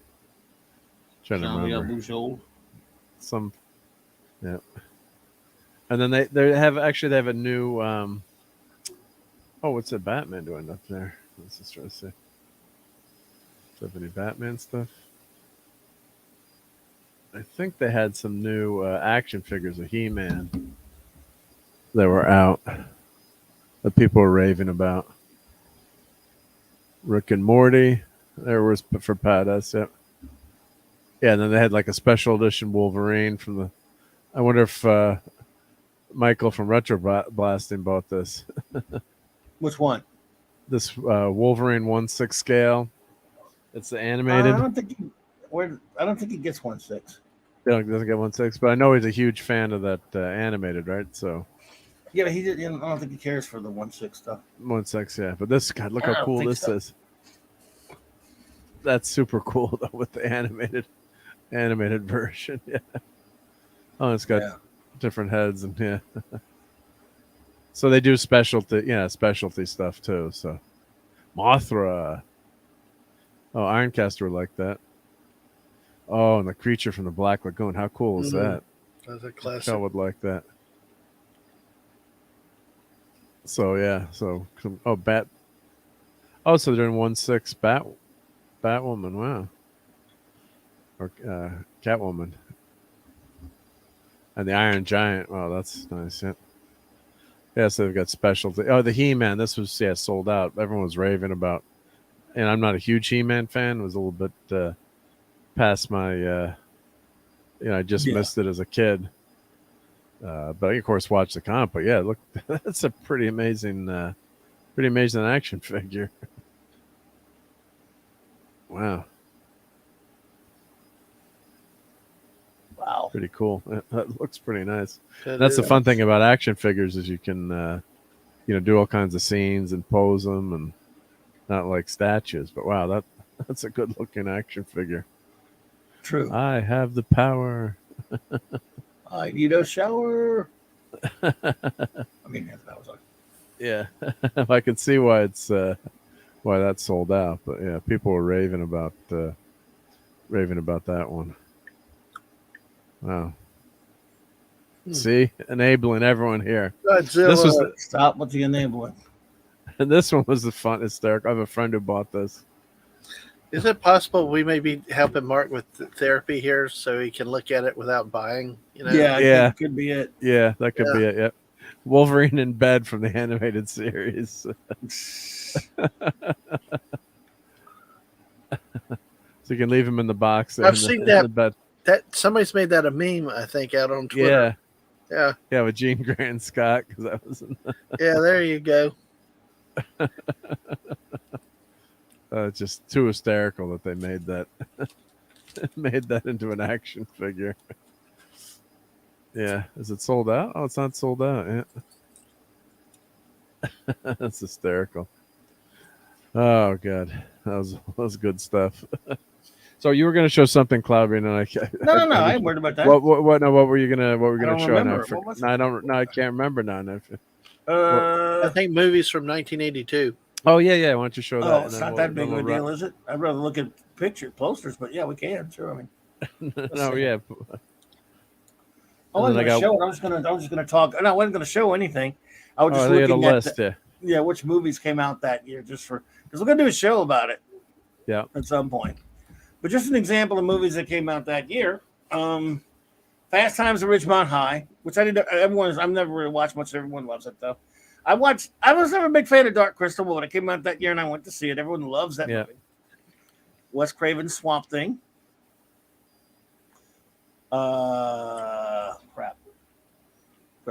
First Blood. Rambo. Rocky 3. John Carpenter's The Thing. 48 Hours. E.T. Poltergeist Night Shift, which was a good one. Yeah, with Henry Winkler and Tron. Yeah, Michael Keaton. Yeah. Tron, Conan, Creep Show, Beastmaster, Sword and the Sorcerer, Rambo. What was that? What version of Rambo was Rambo? That was Rambo first Rambo. No, that was or the very first Rambo. The first one came. I don't know why that's putting up there. That was not the first one. First Blood was 1982, was it not? Yeah. Airplane 2. Airplane 2 was kind of Yeah, it wasn't that good. But we had Kirk and the lights and the bleeps and beeps and stuff. Yeah, you did. You had Blade Runner, Halloween 3, the season of which I hate. Everyone loves that so much. I'm not a big Halloween fan. Some of it called Star Trek Through the Bath of Khan or something. I don't know what that is. I saw it once or twice. Silent Rage with some guy named Charles Norris or whatever. I don't know. Norris's though. The Toy. It says in 1982. That was filmed down here, and in the summer of 1982, I tried to go when ET opened. I tried to go watch it by myself, and the feature I went to on this Sunday night that was like when it first opened. All the tickets were bought up. The lady told me at the front because Richard Pryor bought them all up for the showing this whole crew. They were filming The Toy down here. Oh, The Toy! Jackie I hated Gleason. that movie. I hated that movie. My friend took us to. Our friend took us to that for his birthday, and I hated that movie. I love Jackie Gleason too. I got to go to the set, but I didn't get to meet Jackie Gleason or Richard Pryor. I saw Richard Pryor. Hey, Mark, maybe you need to avoid birthday movies because was that as bad as what you thought with Green Lantern? I don't know, but it wasn't. I never hold my friends responsible. It's not their fault, right? The Toy was. It was so silly, right? Yeah, but I mean, that was being filmed. I guess it was filmed earlier in the year, and it came out later in the year. So, but it didn't. It was in the summer. It was when ET opened. So I don't know how they got it done to be released in '82. Let's see what else came out. So Richard Pryor went in the movie theater and just bought every ticket, right? He bought the tickets, yeah. Firefox, remember that one? I saw that. Yeah, Clint Eastwood. Yep. Megaforce. Oh, that was a bad one with Bruce. Not Boxlider. Bruce. Oh God, what was the name? Right. Your favorite movie, Grease 2, Electric Boogaloo. Yeah. God. And that's about most of it. Someone mentioned something in the chat. What did they say? Road Warrior was that Road Warrior 82 or 83? Rob says 82. Yeah. It might have been 82. Yeah, I don't know why it's not on this list that I'm looking at here. So it was. What was the other one someone mentioned? A Beastmaster. Yeah, there was a Ice Pirates. Was that 82 though? Because I went and saw it at the theater for some dumb reason. A lot of people like Ice Pirates. I remember thinking it was pretty dumb when I saw it. Yeah, Creep Show. the Thing. Yeah, yeah. Stallone First Blood. Yeah, I'm just looking at it. More. This is more of them. I'm sorry. I was there's more. That's little house. That's a little whorehouse, man. Yeah. Officer and a Gentleman. Yeah. Oh, was it Barry Bostwick? Barry Bostwick was Megaforce, Megaforce, wasn't it? yeah. Dead Men Don't Wear Plaid. I went to see that at the theater. Poltergeist. Oh, yeah, I mentioned that one. Poltergeist. Yeah. Swamp Thing. Remember? Blade Runner. One? Did you say Blade Runner? Yeah. Oh, yeah. Oh, yeah. Said Blade Runner. Said, they got Rambo First Blood Part 2 mentioned on here. That's not true. That one, I thought First Blood came out in 82. Yeah, First Blood is 82. Yeah. According to this list. Rambo First Blood Part 2 came out in 85 or something, 84, 85. But let's see here. You know, sometimes you get the Matrix. There's a glitch in the Matrix, and it makes you think. It's Hey, don't forget about Annie. Oh my God, Tootsie. Annie came out that year. I thought it was earlier than that. Officer and Gentleman. This one, at least one version, was Officer in 82. Sophie's Choice was in 82. Oh my God, Some Kind of Hero with Richard Pryor. Boy, that was bad. Grease 2 had Catwoman in it.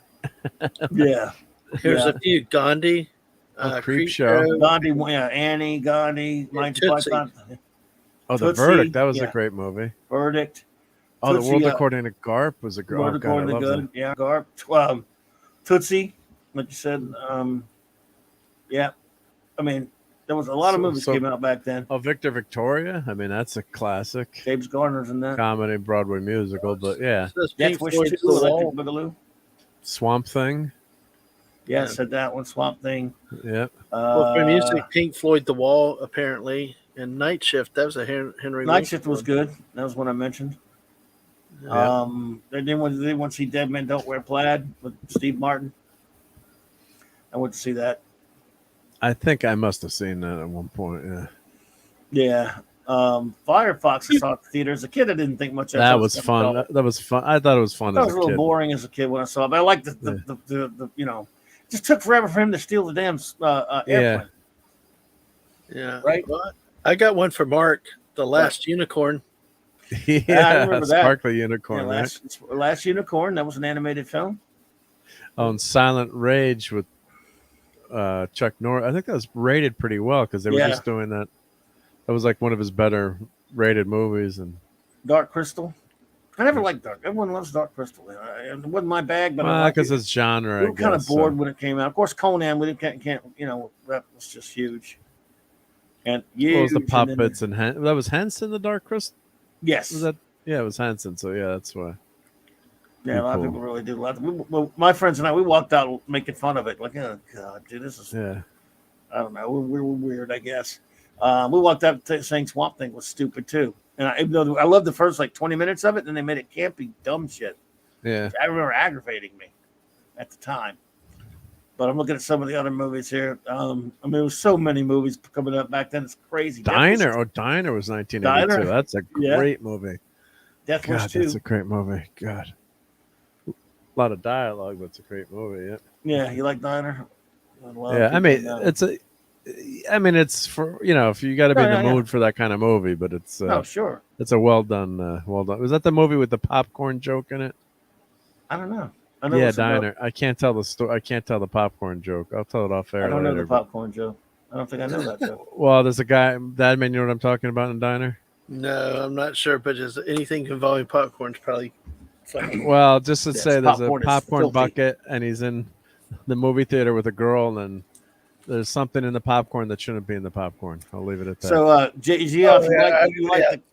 you like the Cat People remake, do you? You like the Cat People remake, he said was great. Yeah. And then Fast Times, Fast Times at Ridgemont High. I didn't know you had it up on the screen. I was looking at it. Yeah, I haven't on the screen. No, I figure, yeah, that's but still, man, there was some great stuff. Gandhi won Best Picture. Yeah, screw that. Best Little Whorehouse in Texas. With Dolly Parton and Burt Reynolds. Anyone here? Be honest. Did you watch Gandhi? I didn't watch it. I've watched Gandhi. It's good, actually. It's good. You watched it? Yeah. Is Death Trap okay. with Christopher Reeve? Yes, when he plays a, Oh, there's a special kiss in that movie. He kisses Michael Caine in the film. That was a shock, yeah. A big shock, yeah. I heard Barbarossa. That's a good movie, though. Good movie, yeah. You like Death Trap? I've not seen it. I haven't seen it since I saw the movie young theater. Man, I was like, I don't want to watch him. I don't want to watch Christopher Reeve doing anything but being Superman. If that makes me selfish, too bad. Especially since he was playing the bad guy or whatever. Yeah, I haven't seen it, but I remember seeing it in the movie theater, yeah. So yeah, Natasha gets you saw the movie theater that was for it was for adults. Well, 82. How old was I in 82? You were very young. I can't believe you got to see that movie in the 68, theater. Yeah, 82. Yeah, it was just Dude, you were 1 year 14, from high school. You were like, yeah. It was PG. No, it was PG. Yeah, PG. Yeah. Was Death Trap PG? Are you sure? Yeah, it says it on the screen right now. Yeah. Well, there you go then. And Michael Caine was in that one, or Michael Caine and Christopher Reeve. Yeah. Yeah. This makes me want to go watch Conan. I haven't watched Conan in ages, but what a great I haven't watched soundtrack. it in a long time either. Yeah. I don't even have it anymore. I had the old tape. I need to get that on Blu-ray. See, at least you know you can get stuff like that on Blu-ray. Some of this other stuff, I can't really get. New York Ripper. Yeah. I didn't watch that. Still of the Night. Death Wish 2. Yeah. Is that Still of the Night with Roy Scheider? Wow. Was it? Well, some of them, the movies overlap too in terms of when, released and then it played into the next. Sometimes they overlap when they played. Yeah. But Death Wish was a huge hit. Of course, that was when crime was rampant in New York and things are falling apart. So I can't tell you how many times I've watched 48 Hours. Oh my God! Not at the theater. I didn't get to see it at the theater that much, but when it came on cable, it's recorded it and you watched it over and over again. Even the second one, which is nowhere near as good, I still watched it. That's all. Yeah. Another 48 Hours is not even the same universe with 48. I mean, not even the same in terms of quality. Not in the same ballpark with 48 Hours, but it's still. Gene good. Wilder and Gilda Radner, Hanky Panky. Yeah. Yeah. I remember Sissy and Ebert. Well, they were married, so let's do a movie together. Yeah. When Siskel and Ebert reviewed Star Trek II: The Wrath of Khan. Yeah. I don't know if you forget. I recorded it. I probably still have it on some VHS somewhere. They reviewed Hanky Panky, Star Trek II, and then they reviewed some stupid horror movie Shatner was in. Was it Visiting Hours? I'm not sure what it was. It was a stupid slash and trash movie that. Oh yeah. I think what a piece of garbage it was. I think it was on YouTube. Well, they were talking about someone was showing Ebert's old shows on YouTube. Yep. Yeah, it's probably on there. So, but in that review, that same review, they loved Wrath of Khan. They really liked Hanky Panky. That it was called Visiting Hours. Something was some hospital slasher movie, and I remember them saying Shatner was and they actually said, because they were saying how they said Kirk beautifully played by William Shatner, and they said, and you didn't hear this very often about Shatner back then. They said, and then when they got to that movie, the slasher movie, they said, I can't understand why an actor of the quality of Lee, I think Lee, what's her name? Lee Grant was in it, and I can't understand how an actor of the caliber of William Shatner was in this. Wow, he's a special caliber, because the same night they were reviewing Wrath of Khan. So here's I'll put it in the chat here. Hanky Panky. What a memory Clobbering Times has. So but yes. They might have clipped those all together. I don't know. No. This is the show. So I don't want to play someone else. Time? I guess they did these shows. So Wrath of Khan, Annie, Grease 2, Hanky Panky. So yeah, because that was the choice that our school had. They let us pick for the fundraiser. They said, "Do you want Wrath of Khan or do you want Grease 2?" Yeah, I remember you telling Hanky me that. Panky's the slash. Isn't Hanky Panky the slash? It was some stupid. No, they liked Hanky Panky with Gene Wilder and Gilda Radner. They liked that movie. Like there was some kind of stupid horror. Or maybe movie they mentioned the slasher movie. Yeah, I've heard of that movie too. With Visiting Hours, or no? What was it called? There's the dog. Who always sat by him. Annie, yes. William Shatner, Annie, yes. Right. Look at the graphics. Look at the font. What's the other? See what the other ones are. Grease 2, no. And then Hanky Panky. What's Hanky Panky? Oh, maybe Hanky Panky was the first one. There you go. Why are they not showing Hanky Panky on the? Must be at the end. Wow, they were so young. Man, I used to love this show. This is almost on. If it was Barbarossa, or does that come up the next week? They're doing what they were I doing remember next them week. loving Barbarossa. I remember I used to watch the show all the time. Oh, Hanky Panky, yes, yep. What did it, Annie? No or yes? Yes for Annie, yep. Yes on Hanky Panky. I think, yeah. Let's see what else they got. That was so huge when that came out. That movie, God. And then what? And then Wrath of Khan. Wrath of Khan, yeah. So Grease 2 is the only no, yep.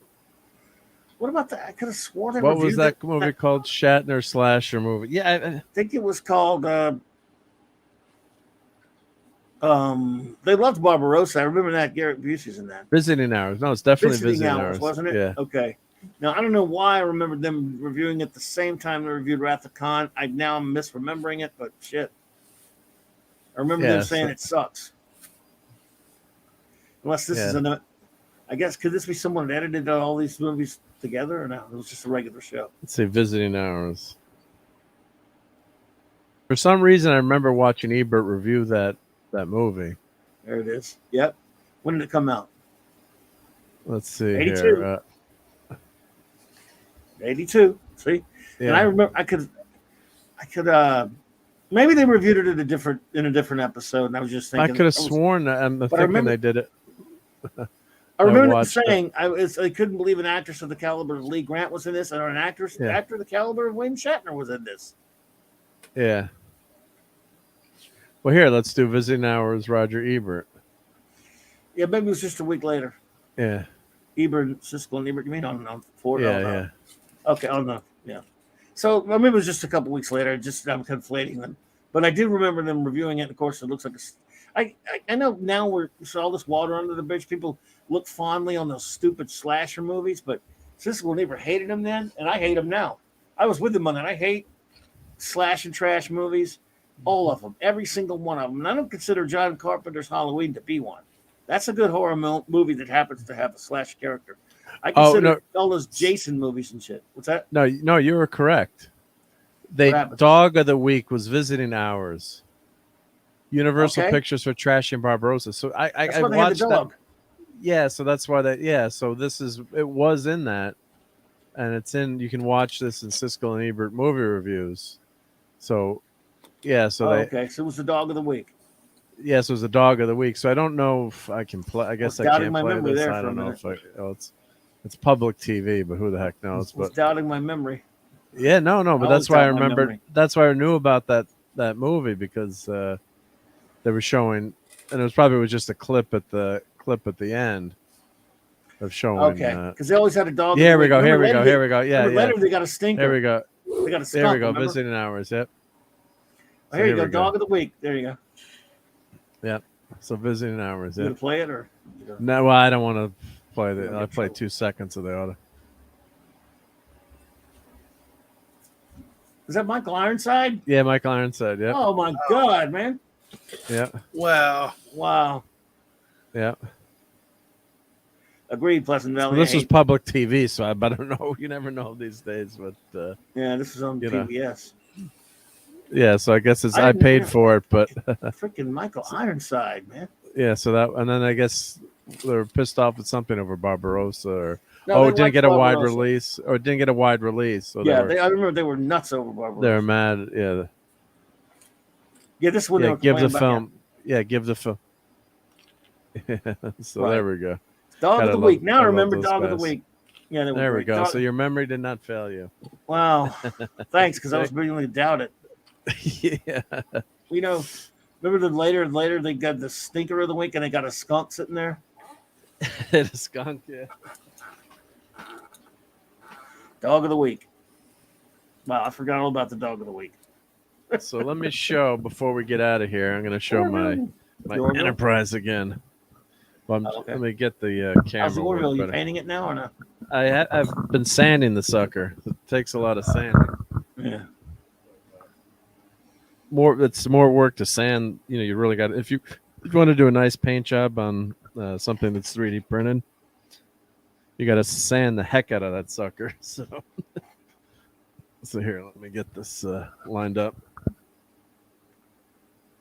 Thank you, Pleasant Valley. All these people that we know, wonderful friends of mine who are a bit younger than me. They love those Friday the 13th movies. I think they're filthy trash. I can't stand them. They're all horrible to me. I don't know how anyone likes that stuff, but you know. Well, the Agreed. first one was interesting. I'm not a big horror disgusting, fan either. hateful crap. I mean, the first one doesn't Yeah. even have Jason in it except the last as a kid, as a baby at the end. I mean, but that's more of a. Oh wow! But I'm not a. I agree. I'm not a fan of horror, but they're just dead teenager movies. I used to like it. I used to like the horror flicks more, I think, but dead teenager movies. Wow, Yeah. did you show this the other night? Well, I did show that. I didn't really do it. We went so many hours. I didn't show it that in detail. Wow. I've shown it before when we did the we had the That's show. nice. We did the starships, but I think I'm going to hang this up instead of putting it back in the attic. But here, what's cool about this one when you connect it and disconnect it, I'm going to put the mic right up to it, so you lose my voice for a second, but maybe we can hear it.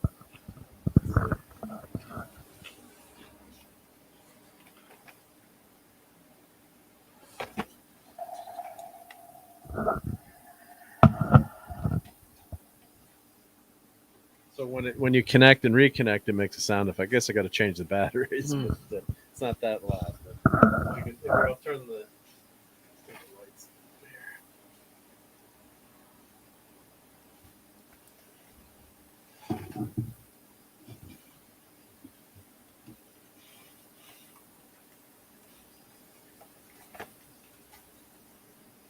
Agreed, Pleasant Valley. I do like some of the old Hammer movies. Actually, I like the Universal horror movies. I love the old Universal monster movies. That's pretty nice. That's pretty nice, dude. So the Warp Factor 13. Yep, and I love this ship. Yeah, the switch is like under here, so it's tough to get to the. There it goes. It's working. So I got the lights turned down, so that's so you can see it. And then if I push the button, let's see if we.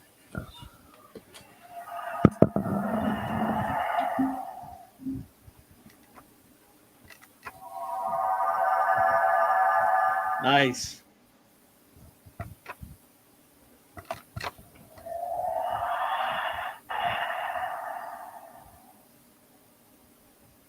Raise the shield.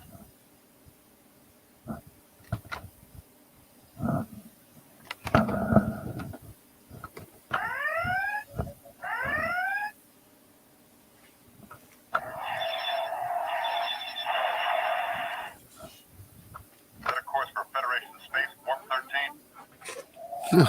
Warp 13. Nice.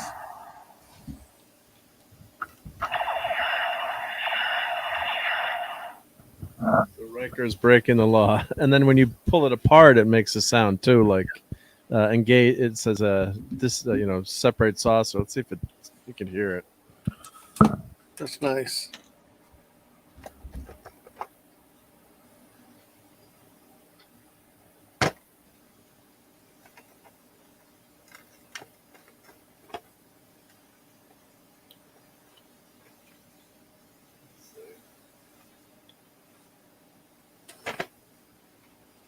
Might have to change the batteries again, but when you separate them, so there's a magnet in there, and the detail for back in the day, I think it was a $40 toy. I mean, it's got some pretty damn nice details on this model. It's awfully big, so I think instead of putting it back in the attic, I used to have all these in the family room, and my wife got mad. She's like, "You've got 20 starships in the family room," so I had to put them away. Put them in the attic, and some of them I hung in my office, but I don't have a lot of room in here. But you need them. You got to have a fleet. You got to have a fleet. But this is I just love this ship, and of course they did have that Constitution class dreadnought, which had the third nacelle, which Wolfie mentioned that last night, and yeah, Jill says, "What is the starship limit in the family room?" But I should show some old pictures. So we had back in the day when you had those consoles to hold your old TV. I think it was you had those big pieces of furniture. So on top, they had it wasn't supposed to be anything, but then I put all the starships on top there. Gradually kept buying them and adding them to the top. So let me put the light on a little better here.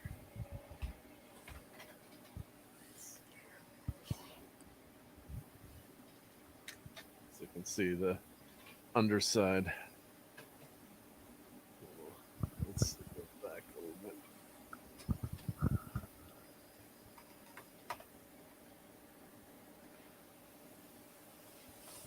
Now I know why they have camera operators. Yep. When you're doing a show, yep. But here's the, there's all these cool details and Aztecing, and you can see the screws and stuff in some of the spots, but it's pretty damn well. It's one of my favorite models. Although I never liked this view of the 1701. I just don't like the. I wish they'd made that more rounded. That's why I like the C better. I never liked that bottom hull. The oval. I thought that was a cool design, making the ship more oval in the front. That's kind of neat. But I just never liked the. It never made any sense to me that they would have that radical of an angle in the hull there. Of course, I think they did it just to make it different from the Enterprise. But I never liked that. That shape there, that view. The ship always looked a lot better to me when they showed it. When you look at it like this, that's a much better view. The ship always looks kind of cool there, I think. But just me being nitpicky, I guess. But I never liked that. Wasn't a favorite angle. I thought the ship head on didn't look. It looks kind of fun. The saucer is cool. But that view, I don't know what you guys think about that, but nice. So, no, that, yeah, it is nice. It is a nice piece of equipment. Oh yeah. So, and of course we got the and to be able to take that off and separate it. Yeah. Yep. Yeah. So you've got this. This is the stand for it, which is not broken miraculously, and you can actually separate it. Let me do that.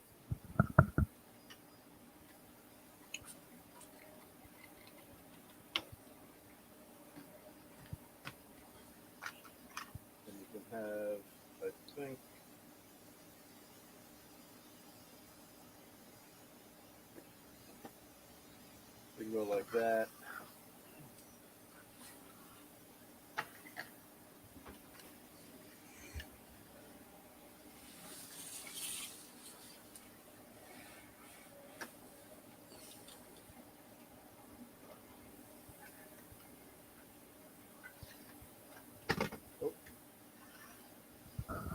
It might be the other way. I think maybe it's the the small one on that one, and the big one on this one.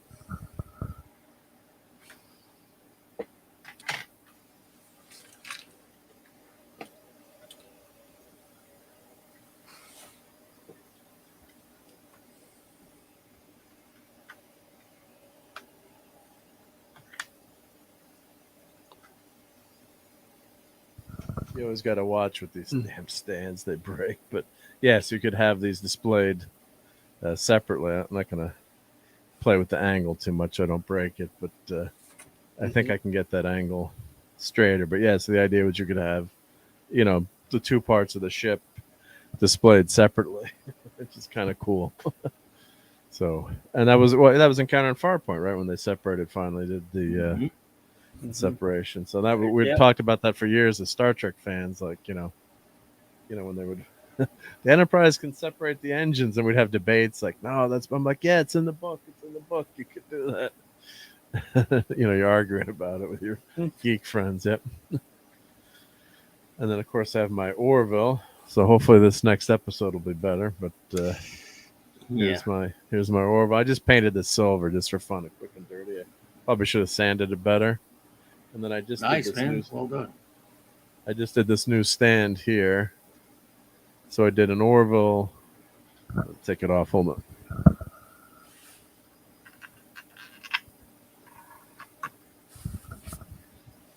I took the Orville logo that someone had put on, and I just turned it into a stand. Just added a centerpiece to it. So I just added in 3D. Just added. I took the existing command badge that someone had. Just added that center section, so you can have your Orville floating in space. I hear you, Jill. I'm supposed to be on in a couple of weeks, and I don't know if I will. It's nice, it's nice of them to ask you there, but yeah, I don't know if I'm not reviewing it anymore myself, so I'll just go on Loki, and I don't know what Oh, on Nerd Porler or No Boreal or look. yeah, he's a really nice guy. Yeah, well, he's planned out the whole season ahead of time. Has been inviting people. So yeah, I don't know if I'll be Yeah. still watching the show by episode 9. well, hopefully it will be. I hope. Yep. I'm not gonna. Yeah. I know someone who But, won't be, and I don't blame. I don't blame anyone who isn't. But what if these are the only 2 episodes that aren't? You know, Oh, what well, if like I said, I'm going to it's- watch this week. Yeah. I'm not going to count down to it or that kind of stuff anymore. It's not Yeah. not hopeful, Yep. and that ain't my fault. It's their fault. R2D2, C3PO. Yeah, I just got this too, Dad, man. So here, I'll plug this in, and we'll get out of here because it's a holiday night, but it's Yep. still getting late for everyone. So I appreciate everyone hanging out. Let's see what this. I haven't even plugged these guys in yet. There's a Hallmark ornament. You got to get this power cable controller.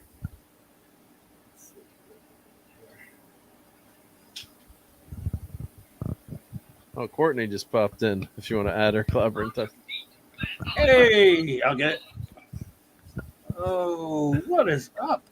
Hey, Oh, Courtney. hey, I was Lovely I heard Courtney. hey, and then I wasn't on yet, so I was talking to myself. Oh, sorry. What's up, lovely? Okay. Hey, I thought you guys would be finished. I just wrote a message back started saying late tonight. that I was just getting home, and I was like, sorry I missed it. And then I logged on, and I was like, oh, they're still going. I said hi at least. Yeah, we're just gonna That's fine if you're wrapping up. Yeah, I feel bad, but yeah. Oh no, That's don't feel awesome. bad at all. Yeah, thank you for stopping by, Courtney. Those are cool. Yeah, so I was just showing some of my gadgets and gizmos, which I I always like love, toys. I'm gonna watch. love doing. So here's this new R2D2. It's a Christmas ornament, but it looks pretty damn cool. So here, let me. That thing's awesome. Does that hang from the tree?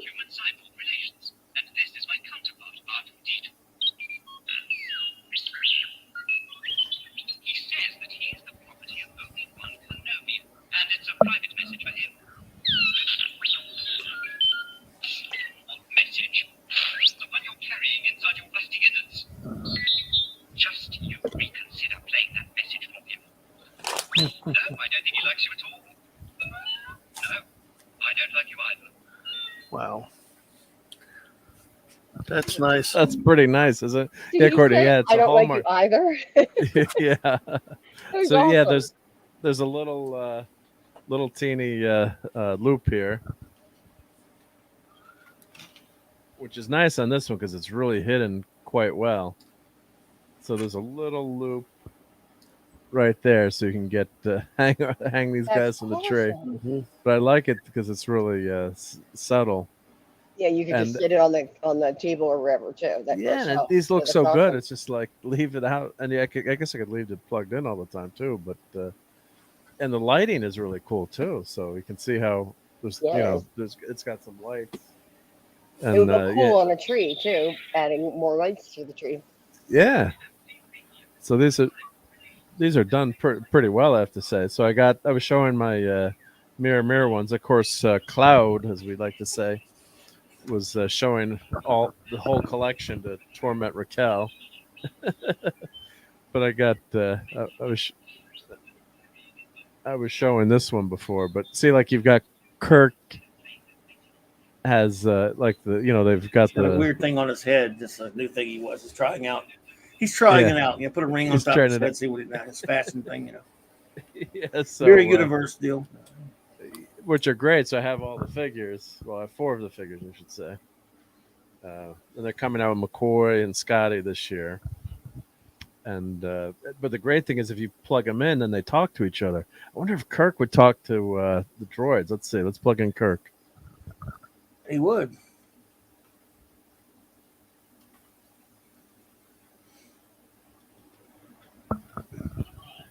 Transporter room energized. Yeah, well. Yeah, because you're when the characters I was playing it before they talk to each other, but like there's a whole Star Wars set of these guys. So I wonder if Kirk and will they talk to Kirk and I guess not. Yeah, it'll confuse them.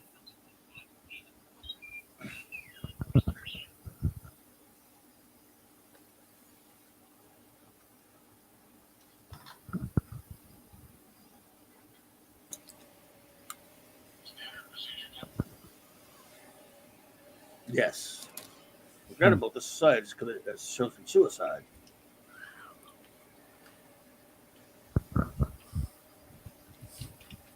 There you are. I lost you. I went to another tab and I couldn't figure out how to get back. Oh my god, there's so many more toys now. Yeah. Sorry. Pleasant Valley Mirror is also my favorite episode. Well done. The ship is suddenly altered physically. Oh, I love all the toys. I wish I had toys. Yeah.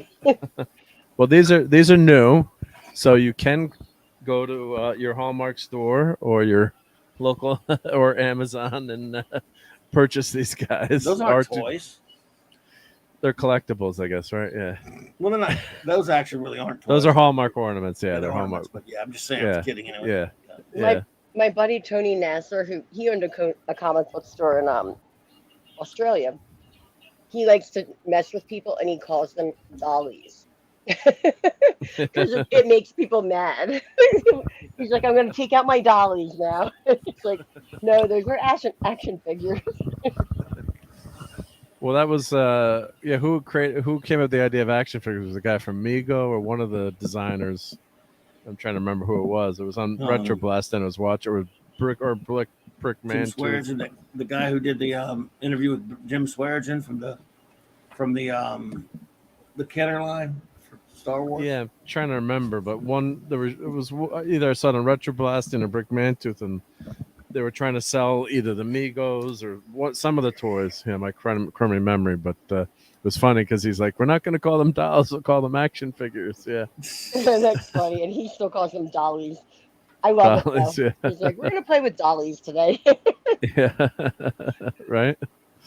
But and Jill is saying, yeah, I need these Christmas ornaments. Yeah, it's so there's a whole line. You can get the tree toppers. So all right, well we'll finish up with enabling. So here we go. Here's some Hallmark. Let's go to Hallmark, and they've done a great job with it. Some of the Hallmark ornaments, I have to say, are kind of low quality lately, but some of these are really did a nice job. Hey, Shooter. Hi, Shooter. Hey, and Shooter. Hi, Pleasant Valley. And hi, Jill. Those are the people I can see right now, but I didn't say hi to anyone. And hi, Cobby. And hi, Dad, man. Hey. Hi. What's up? How you doing I'm so tonight? rude. What you been up to, Courtney? What you been up to? I went to the grocery store and put them through hell because I was supposed to get $30 off, and it turns out I put the wrong phone number in, and they had to re-ring everything of mine. Oh no! I was that person. And Were you that person that held up the line? Well, no, it was the end. I only go when they're closing because of my. Yeah. I don't want to be around a lot of people. So yeah, that happened, and then it would be my 16-year anniversary today if I wasn't going through a divorce. So I'm like trying not to think about it, but yeah. No, I hear you. I'm just hoping for not that many fireworks because my dog is terrified. Oh yeah, doggies don't like that. Yep.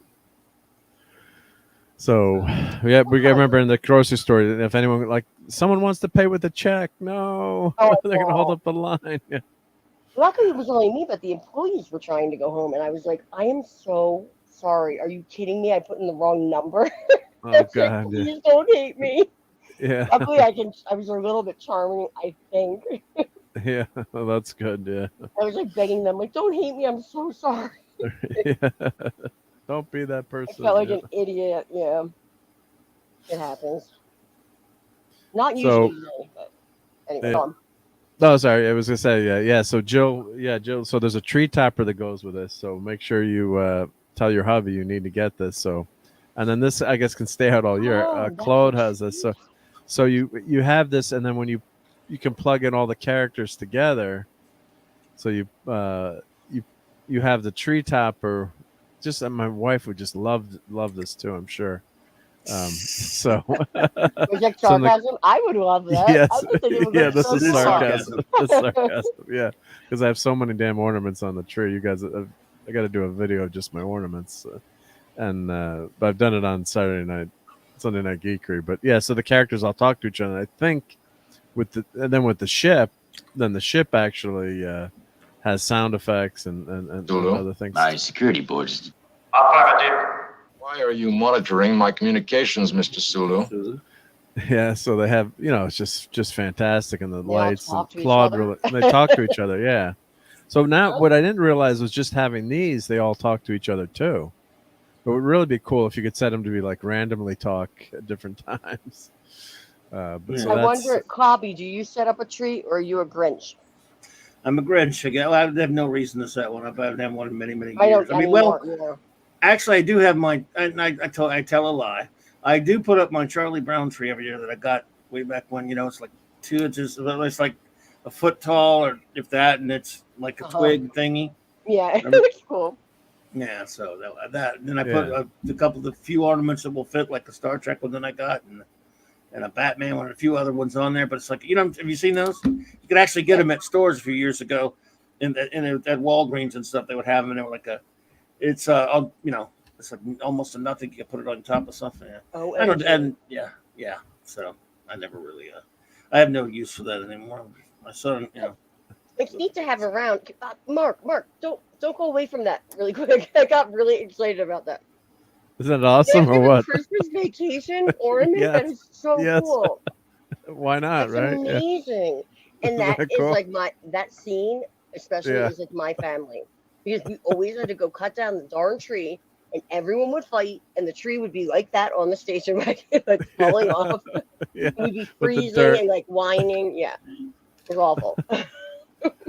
Yeah, and they've got. I wonder if they have Randy Quaid. Mm-hmm. I wonder if because Randy Quaid. Oh, that's the Cousin Eddie and that's trailer Yeah. dumping the sewage down the drain. Yeah. The crapper was full. I'll say. Let's see. Oh my gosh! What? They have all these Oh yeah, Hallmark is going nuts with. Golden Girls. What? Oh yeah. Yeah, it's. See, I let's could see, care less about ornaments. Mickey and stuff like that. I mean, I know I care about that, but like not the Golden Girls and like Christmas Vacation. That's cool. Yeah, so you can do movies and TV. Yep. So there's Christmas Vacation, and it's become a huge collectible. Yeah, all the Haunted Ghosts. So those are cool. Haunted Mansion. The Grinch. I mean, I've got probably Elf. I've got so many of these ornaments. Maybe not these, but just everyone gets them for me too as gifts. So yeah, here's the Star Wars one that I just got. Is that the Batmobile? That's the new Batmobile. Yep. And at one point you end up with too many of them too, which is nuts. Oh, they got You need like 4. numerous trees, like you see on Yeah, well, I just like, cram them TV all shows. in. Like I'd love to have this, like Frosty. That's a great retro one. Oh, Winnie the Pooh. I love Winnie the Pooh. So I do too. Eeyore. I love Eeyore. Yeah, Eeyore. Nobody likes me. I don't have any friends. That's what I call Nerdtorial because I used to call him Nerdy Pooh, and he was like, "Why Pooh Bear?" He's like, "What about Eeyore?" So now he's Nerdior. Eeyore. Yeah. So this is just some great. Of course, this is Christmas in July right now. Happy 4th of July, everyone. I was gonna say, yeah, it's like Independence Day, and we're looking at Christmas stuff. Christmas ornaments, yeah. So this is another one of those ornaments that all talk together. So yeah, so they have like Darth Vader. So if you could buy the scene, so then you have that, and then they're so damn cool. You could leave them out all year. So, Princess Leia, and then that's the tree. This is the tree topper. You have the Death Star on your Christmas tree. That's amazing. Nice. Dad, man, you got to get this, right? Yeah, probably so. Oh, definitely. That'd be awesome on top of a tree. Right? Absolutely. So yeah, look at all the characters talk to each other.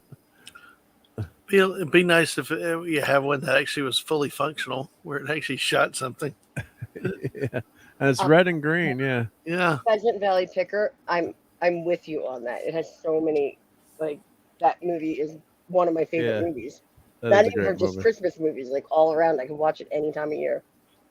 Surprised, Your Highness. You weren't on any mercy mission this time. Several transmissions were beamed to the ship by rebel spies. I want to know what happened to the plans they sent you. I don't know what you're talking about. Yeah, it's just so good. Wow. Nice. Some of the So that's a voices. fun. Imagine Yeah, the having this voices. when you were a kid. How cool would that be? Yeah, so I just bought the droids, but hopefully, I guess they keep selling these year after year because they probably invested a lot of money into these sets. I think so. A lot of times you can get just it's like 1 year. It's one and done on these sets, and then they become collectibles. So like we were joking about that the 1991 Enterprise Hallmark. Let me see, Hallmark. So this is the first one that was the 25th anniversary, and this is the Robert Meyer Burnett Free Enterprise movie. So this, Oh yeah, they mentioned it. Yeah, that was a great movie. yeah. So the girlfriend that breaks up with him takes his Enterprise Hallmark ornament. He's like, it's worth a lot. And like he's making a joke, like That was it's late worth '90s, and the price got already had it going for $400. $400. Yeah. Oh, and this is the one I never bought, which one of my regrets. 400? Whoa. And I never bought it. More than that now, bro. Well, now they're saying $90. Let's see, 90, 75. It did go down a little bit, but it's still pretty pricey. But I saw there was a whole shelf of them, whole rack of them, and I didn't buy them. It was like, oh, I had no money then in college, and I'm like, oh, I'll wait till it's it'll be cheap. And everyone, I guess, once they saw it, then they went and bought them out. But this was this $100, not bad. It did come down. I wonder if it still works. Maybe it doesn't work, but yeah, that was the one thing when you see something, it was only $15 at the time, probably $20, and you're broke in college. You're like, I guess the price did come down now. I was gonna say, the box is bad. I'm worse off than I was in college right now. So Oops. Yeah. It happens. Yeah. Oh wow, we did 3.5 hours tonight. Yep. I Goodness gracious. Wow, I didn't think we are going to stay on that long. That's the famous last words, right, Dad Man? As always, like as some always, of the Fortnite streams. Yep. Yeah, but we have a As lot of soon as you people bring still out watching. toys, it always happens. It always happens, right? E plebnista. E plebnista. Yep. Watch that every I need to watch. I have to watch the Omega Glory every 4th of July, of course. Oh yeah, that's a good one to watch. Yep. Yep. For this Or time of year. Or at least I just take that clip off of YouTube and put it out. Yeah, put it everywhere. Yep. I like to watch Jaws. That's a great movie. That is a 4th of July movie. So it's Captain America: The First Avenger. Yeah. The one I watch every year is Dinesh D'Souza's America: Imagine the World Without Her. That's brilliant. Yes, certain ones. And another good one. Patton. Forrest Gump. Yeah. Would that be considered? Yeah. I mean, it could be a little depressing in the end, but the whole movie's so sad. But yeah. The Pleasant Valley said, "Yeah, we should all get to sleep soon, just not during the stream." But yeah, Patton is start a stream. You're gonna all right. So everyone head over to Courtney's channel. These are my times. If anyone can, here, let me put your link in. If I have Pete still on my team, because I was talking to him, I was going to start a stream with him, and then I said, "Oh, they're still going. I can't stream if they're still going," and I didn't. Oh show no, up. it's okay. Yeah. Yeah. Well, no, because I'm supposed to be here usually. You know, so I was that's like, I'll go over there, and I appreciate that. Yeah, what are they still doing up? I know. It's like they're still on. Or stop and You come started over an to hour my later stream. than usual. Guys, I'm just kidding. Yeah, I did start an hour later bunch of because we're old doing, dudes. doing 4th of July stuff and hanging We are out. old. Yeah, we are old. Yep. You, Mark. So I'm rounding towards the 400 subs. I'm like, nice. But it's gonna take forever because I'm like 30 away. You know, it'll be like it usually does. I know what you mean. It's weird, yeah. Like 1 month I got like no subs, and now I'm finally getting like person every other day. Not that I get that many subs, but like for one, I was like stuck at like 200 for like 6 weeks or something. It was like, what's going? Not that you expect to get a ton, but you expect to get not expect to go 30 days without a new sub. You're like, what am I doing wrong? So, but then it is no, weird. that's great. And you're almost up to 2K, right? Clobbering times. Well, now I'm about to check to see if. Oh wow. So you. Let's see here, because it's taken forever to get. Yeah, it's taken over it's gonna since I hit 1,000 about a year ago, it's taken forever to get to 2,000. That still might take me a little while. But you did get a bunch of people lately, right? I just wrote 369. Yeah, there you go. You're getting there. Yep. Me too. And I got a bunch of new subs this week. Oh, yeah, I'm about 17 away from 2,000, so that's still going to take forever. That's what happens. Right. Yeah, you'll get it. Yep. Oh, really quick. I know you guys want to go, but I just have to tell you something that I was really proud of. So you know how I have my puppet? Yeah. I saw that on Twitter. Yep.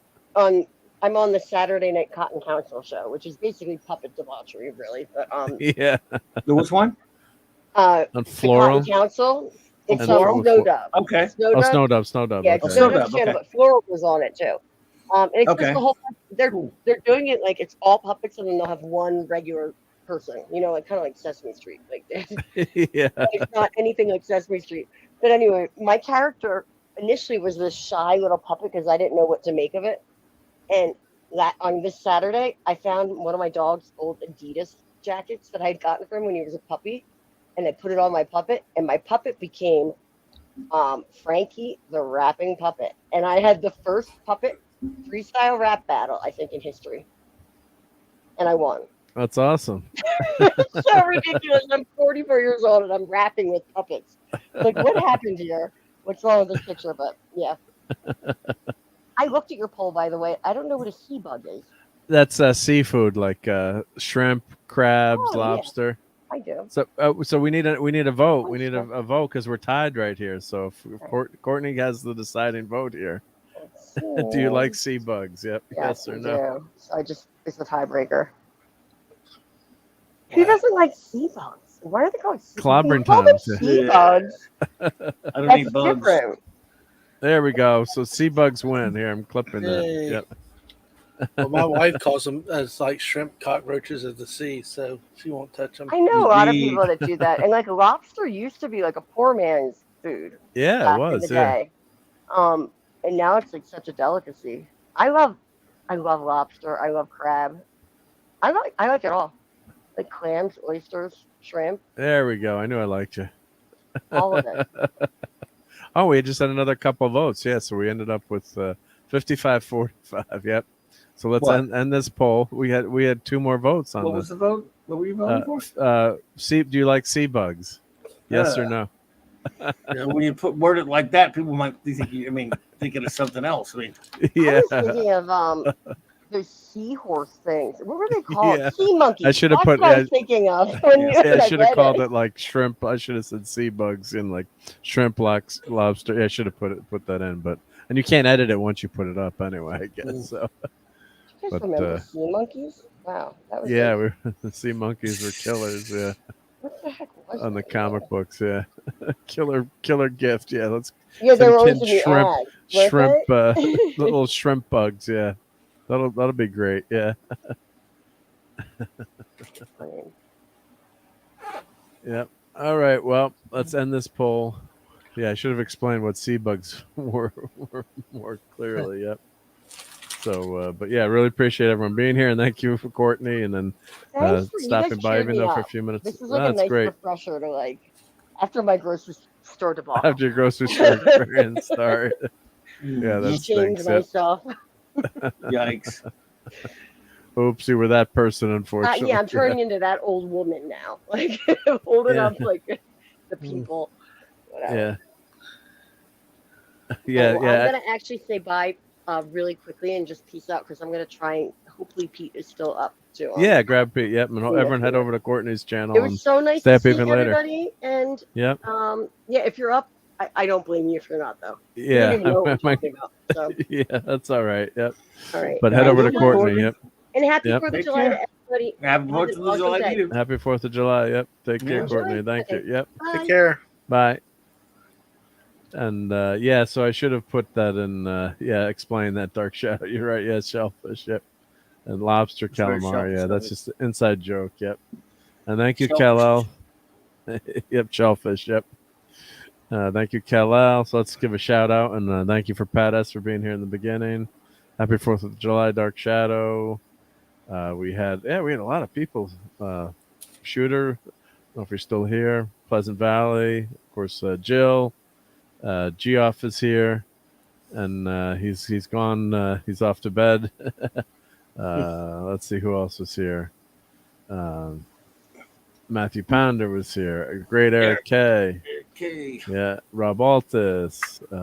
Did we have was Chris Persia here tonight? I don't know. I think Shout so. out to him anyway. Yeah. Philbo Raquel Baggins popped was in. here. Yeah, Raquel popped in. Steve Mitchell popped in, I think, for a bit. Yeah, Captain Cockney Spock. Squeaka dropped by early. Squeaka Mouse, yeah. Squeaka, Tim's yeah. Talk was here Joe's, for a bit. Joe's Atmosphere. Yeah. Welcome to Joe's Atmosphere. Gap Stargate was The great here. Pat S. Pat S, thank you. Yep. Nerat, Max Anabear, Max Redstone. Redstone. And Yes, let's see who else was here. I said Kal-El. Yeah. Oh, we're scrolling back, and going back in time. Phantom Outsider was here. Phantom Outsider, of course. Yeah, how could I forget Fanty. Fanty? All right, and Apolly's Minion was here. Oh, Yes. yeah. Yep. So I can only go so far back. Yeah. So yeah, it's tough. Yep. So it's tough. Yep. So it's as we say. Time's up. Here it comes.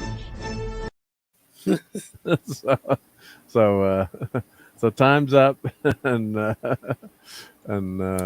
yeah, we had a great show tonight. So happy 4th. Thank you, Clobbering Times, for being here, and we'll you have your it's Monday night. You're doing your Monday night. Are you doing your Monday night show? I can't remember now. Yep. So Clobbering Times Monday doing his night Monday show. Mog C Comics Talk. Yep. So Yes, sir. Yes, Lock sir. faces. And then, Lock Phase is on target for that show. So Tuesday night I'll be on the Cardinal Sin and 7 to 9 for talking some comics. and I guess then we got the Clubhouse on Thursday. The Cardinal And on Wednesday top night. earlier? Don't what? Oh, I don't know if Cardinal popped in, did he? think he popped in tonight. No. Yeah, It's last I night. can't remember. Here, there's the quote. That's me. Yeah. So Talking about the Queen again on Independence Day. yeah, that would have been a good one to clip for tonight. Yep. And then of course we do have. I got to play, of course, since we ended TNG. So I think, do I have my? I've had enough of you. Let's see, where did I put that one? I think I put that in. Here, we'll do the Wesley one. Yep. I have had enough of you. Look at those animation skills. I don't think I've seen that one yet. You haven't seen that one? Yeah. So it debuted last night. Debuted last night. Yep. Okay, cool. Excellent. Monkey Jeebus. Hey, Monkey Jeebus is just what we're getting out. Hey, Monkey Jeebus. And look at Kirk's first kick. I think he misses if we watch this again. Watch. I think the first kick doesn't land that squarely. It Watch looks this. awkward at least. Yeah, look. Watch this. Watch this carefully. I have had enough of you. Yeah, I think He's he trying missed that not first to kick. actually kick Christopher Lloyd in the face. Face, probably right. Yeah. Is that like I don't know? I just flash back to Mustafar, to a Star Wars scene with the lava, the fire. Oh, a little bit. Yeah, I guess. Right. Yes. Well, don't worry, Jill. I have to watch it too. Yep. But Jill, did you finish watching all those episodes that you missed? Or you're not going to go back and watch Sub Rosa? Nah. You said you missed some of the Don't bother. 7th-season episodes. Yeah, don't bother. Oh Yep. man, Sabrosa. I just remembered I have to watch Generations also, Jill. It's okay. Yeah. I might not be. I don't mind it that much until they kill Kirk. I hate that part. But anyway, Well, I might not be there for that one, but I'll send you my review of those. I got so Right. much wrong with that movie, but we Yeah. might be going to a party that night, so I'll be back later. Roger. but, yeah. no problem. Huh? Yep, and Clobby was on Retro Busting Day. Yep, the closing ceremony. Sure so was, everyone Milky. Yeah. check out Iconicon. I had the link in. I should put that link in my show notes. So, all right, everyone. Well, I kept you guys way too long again. I really appreciate it. And been fun. That's been fun, and thank you, Dad Man, and say it to Mrs. and Ang. Will do. And let me play, of course, the classic Ghostbusters to get us out of here. They got to make StreamYards for idiots here. Let me get there. We go. So let's do the Ghostbusters, and everyone have a great great day tomorrow. Happy 4th of July. Happy 4th of July, buddy. Happy 4th. Bye, y'all. It's 106 miles to Chicago. We got a full tank of gas, half a pack of cigarettes. It's dark, and we're wearing sunglasses. Hit it.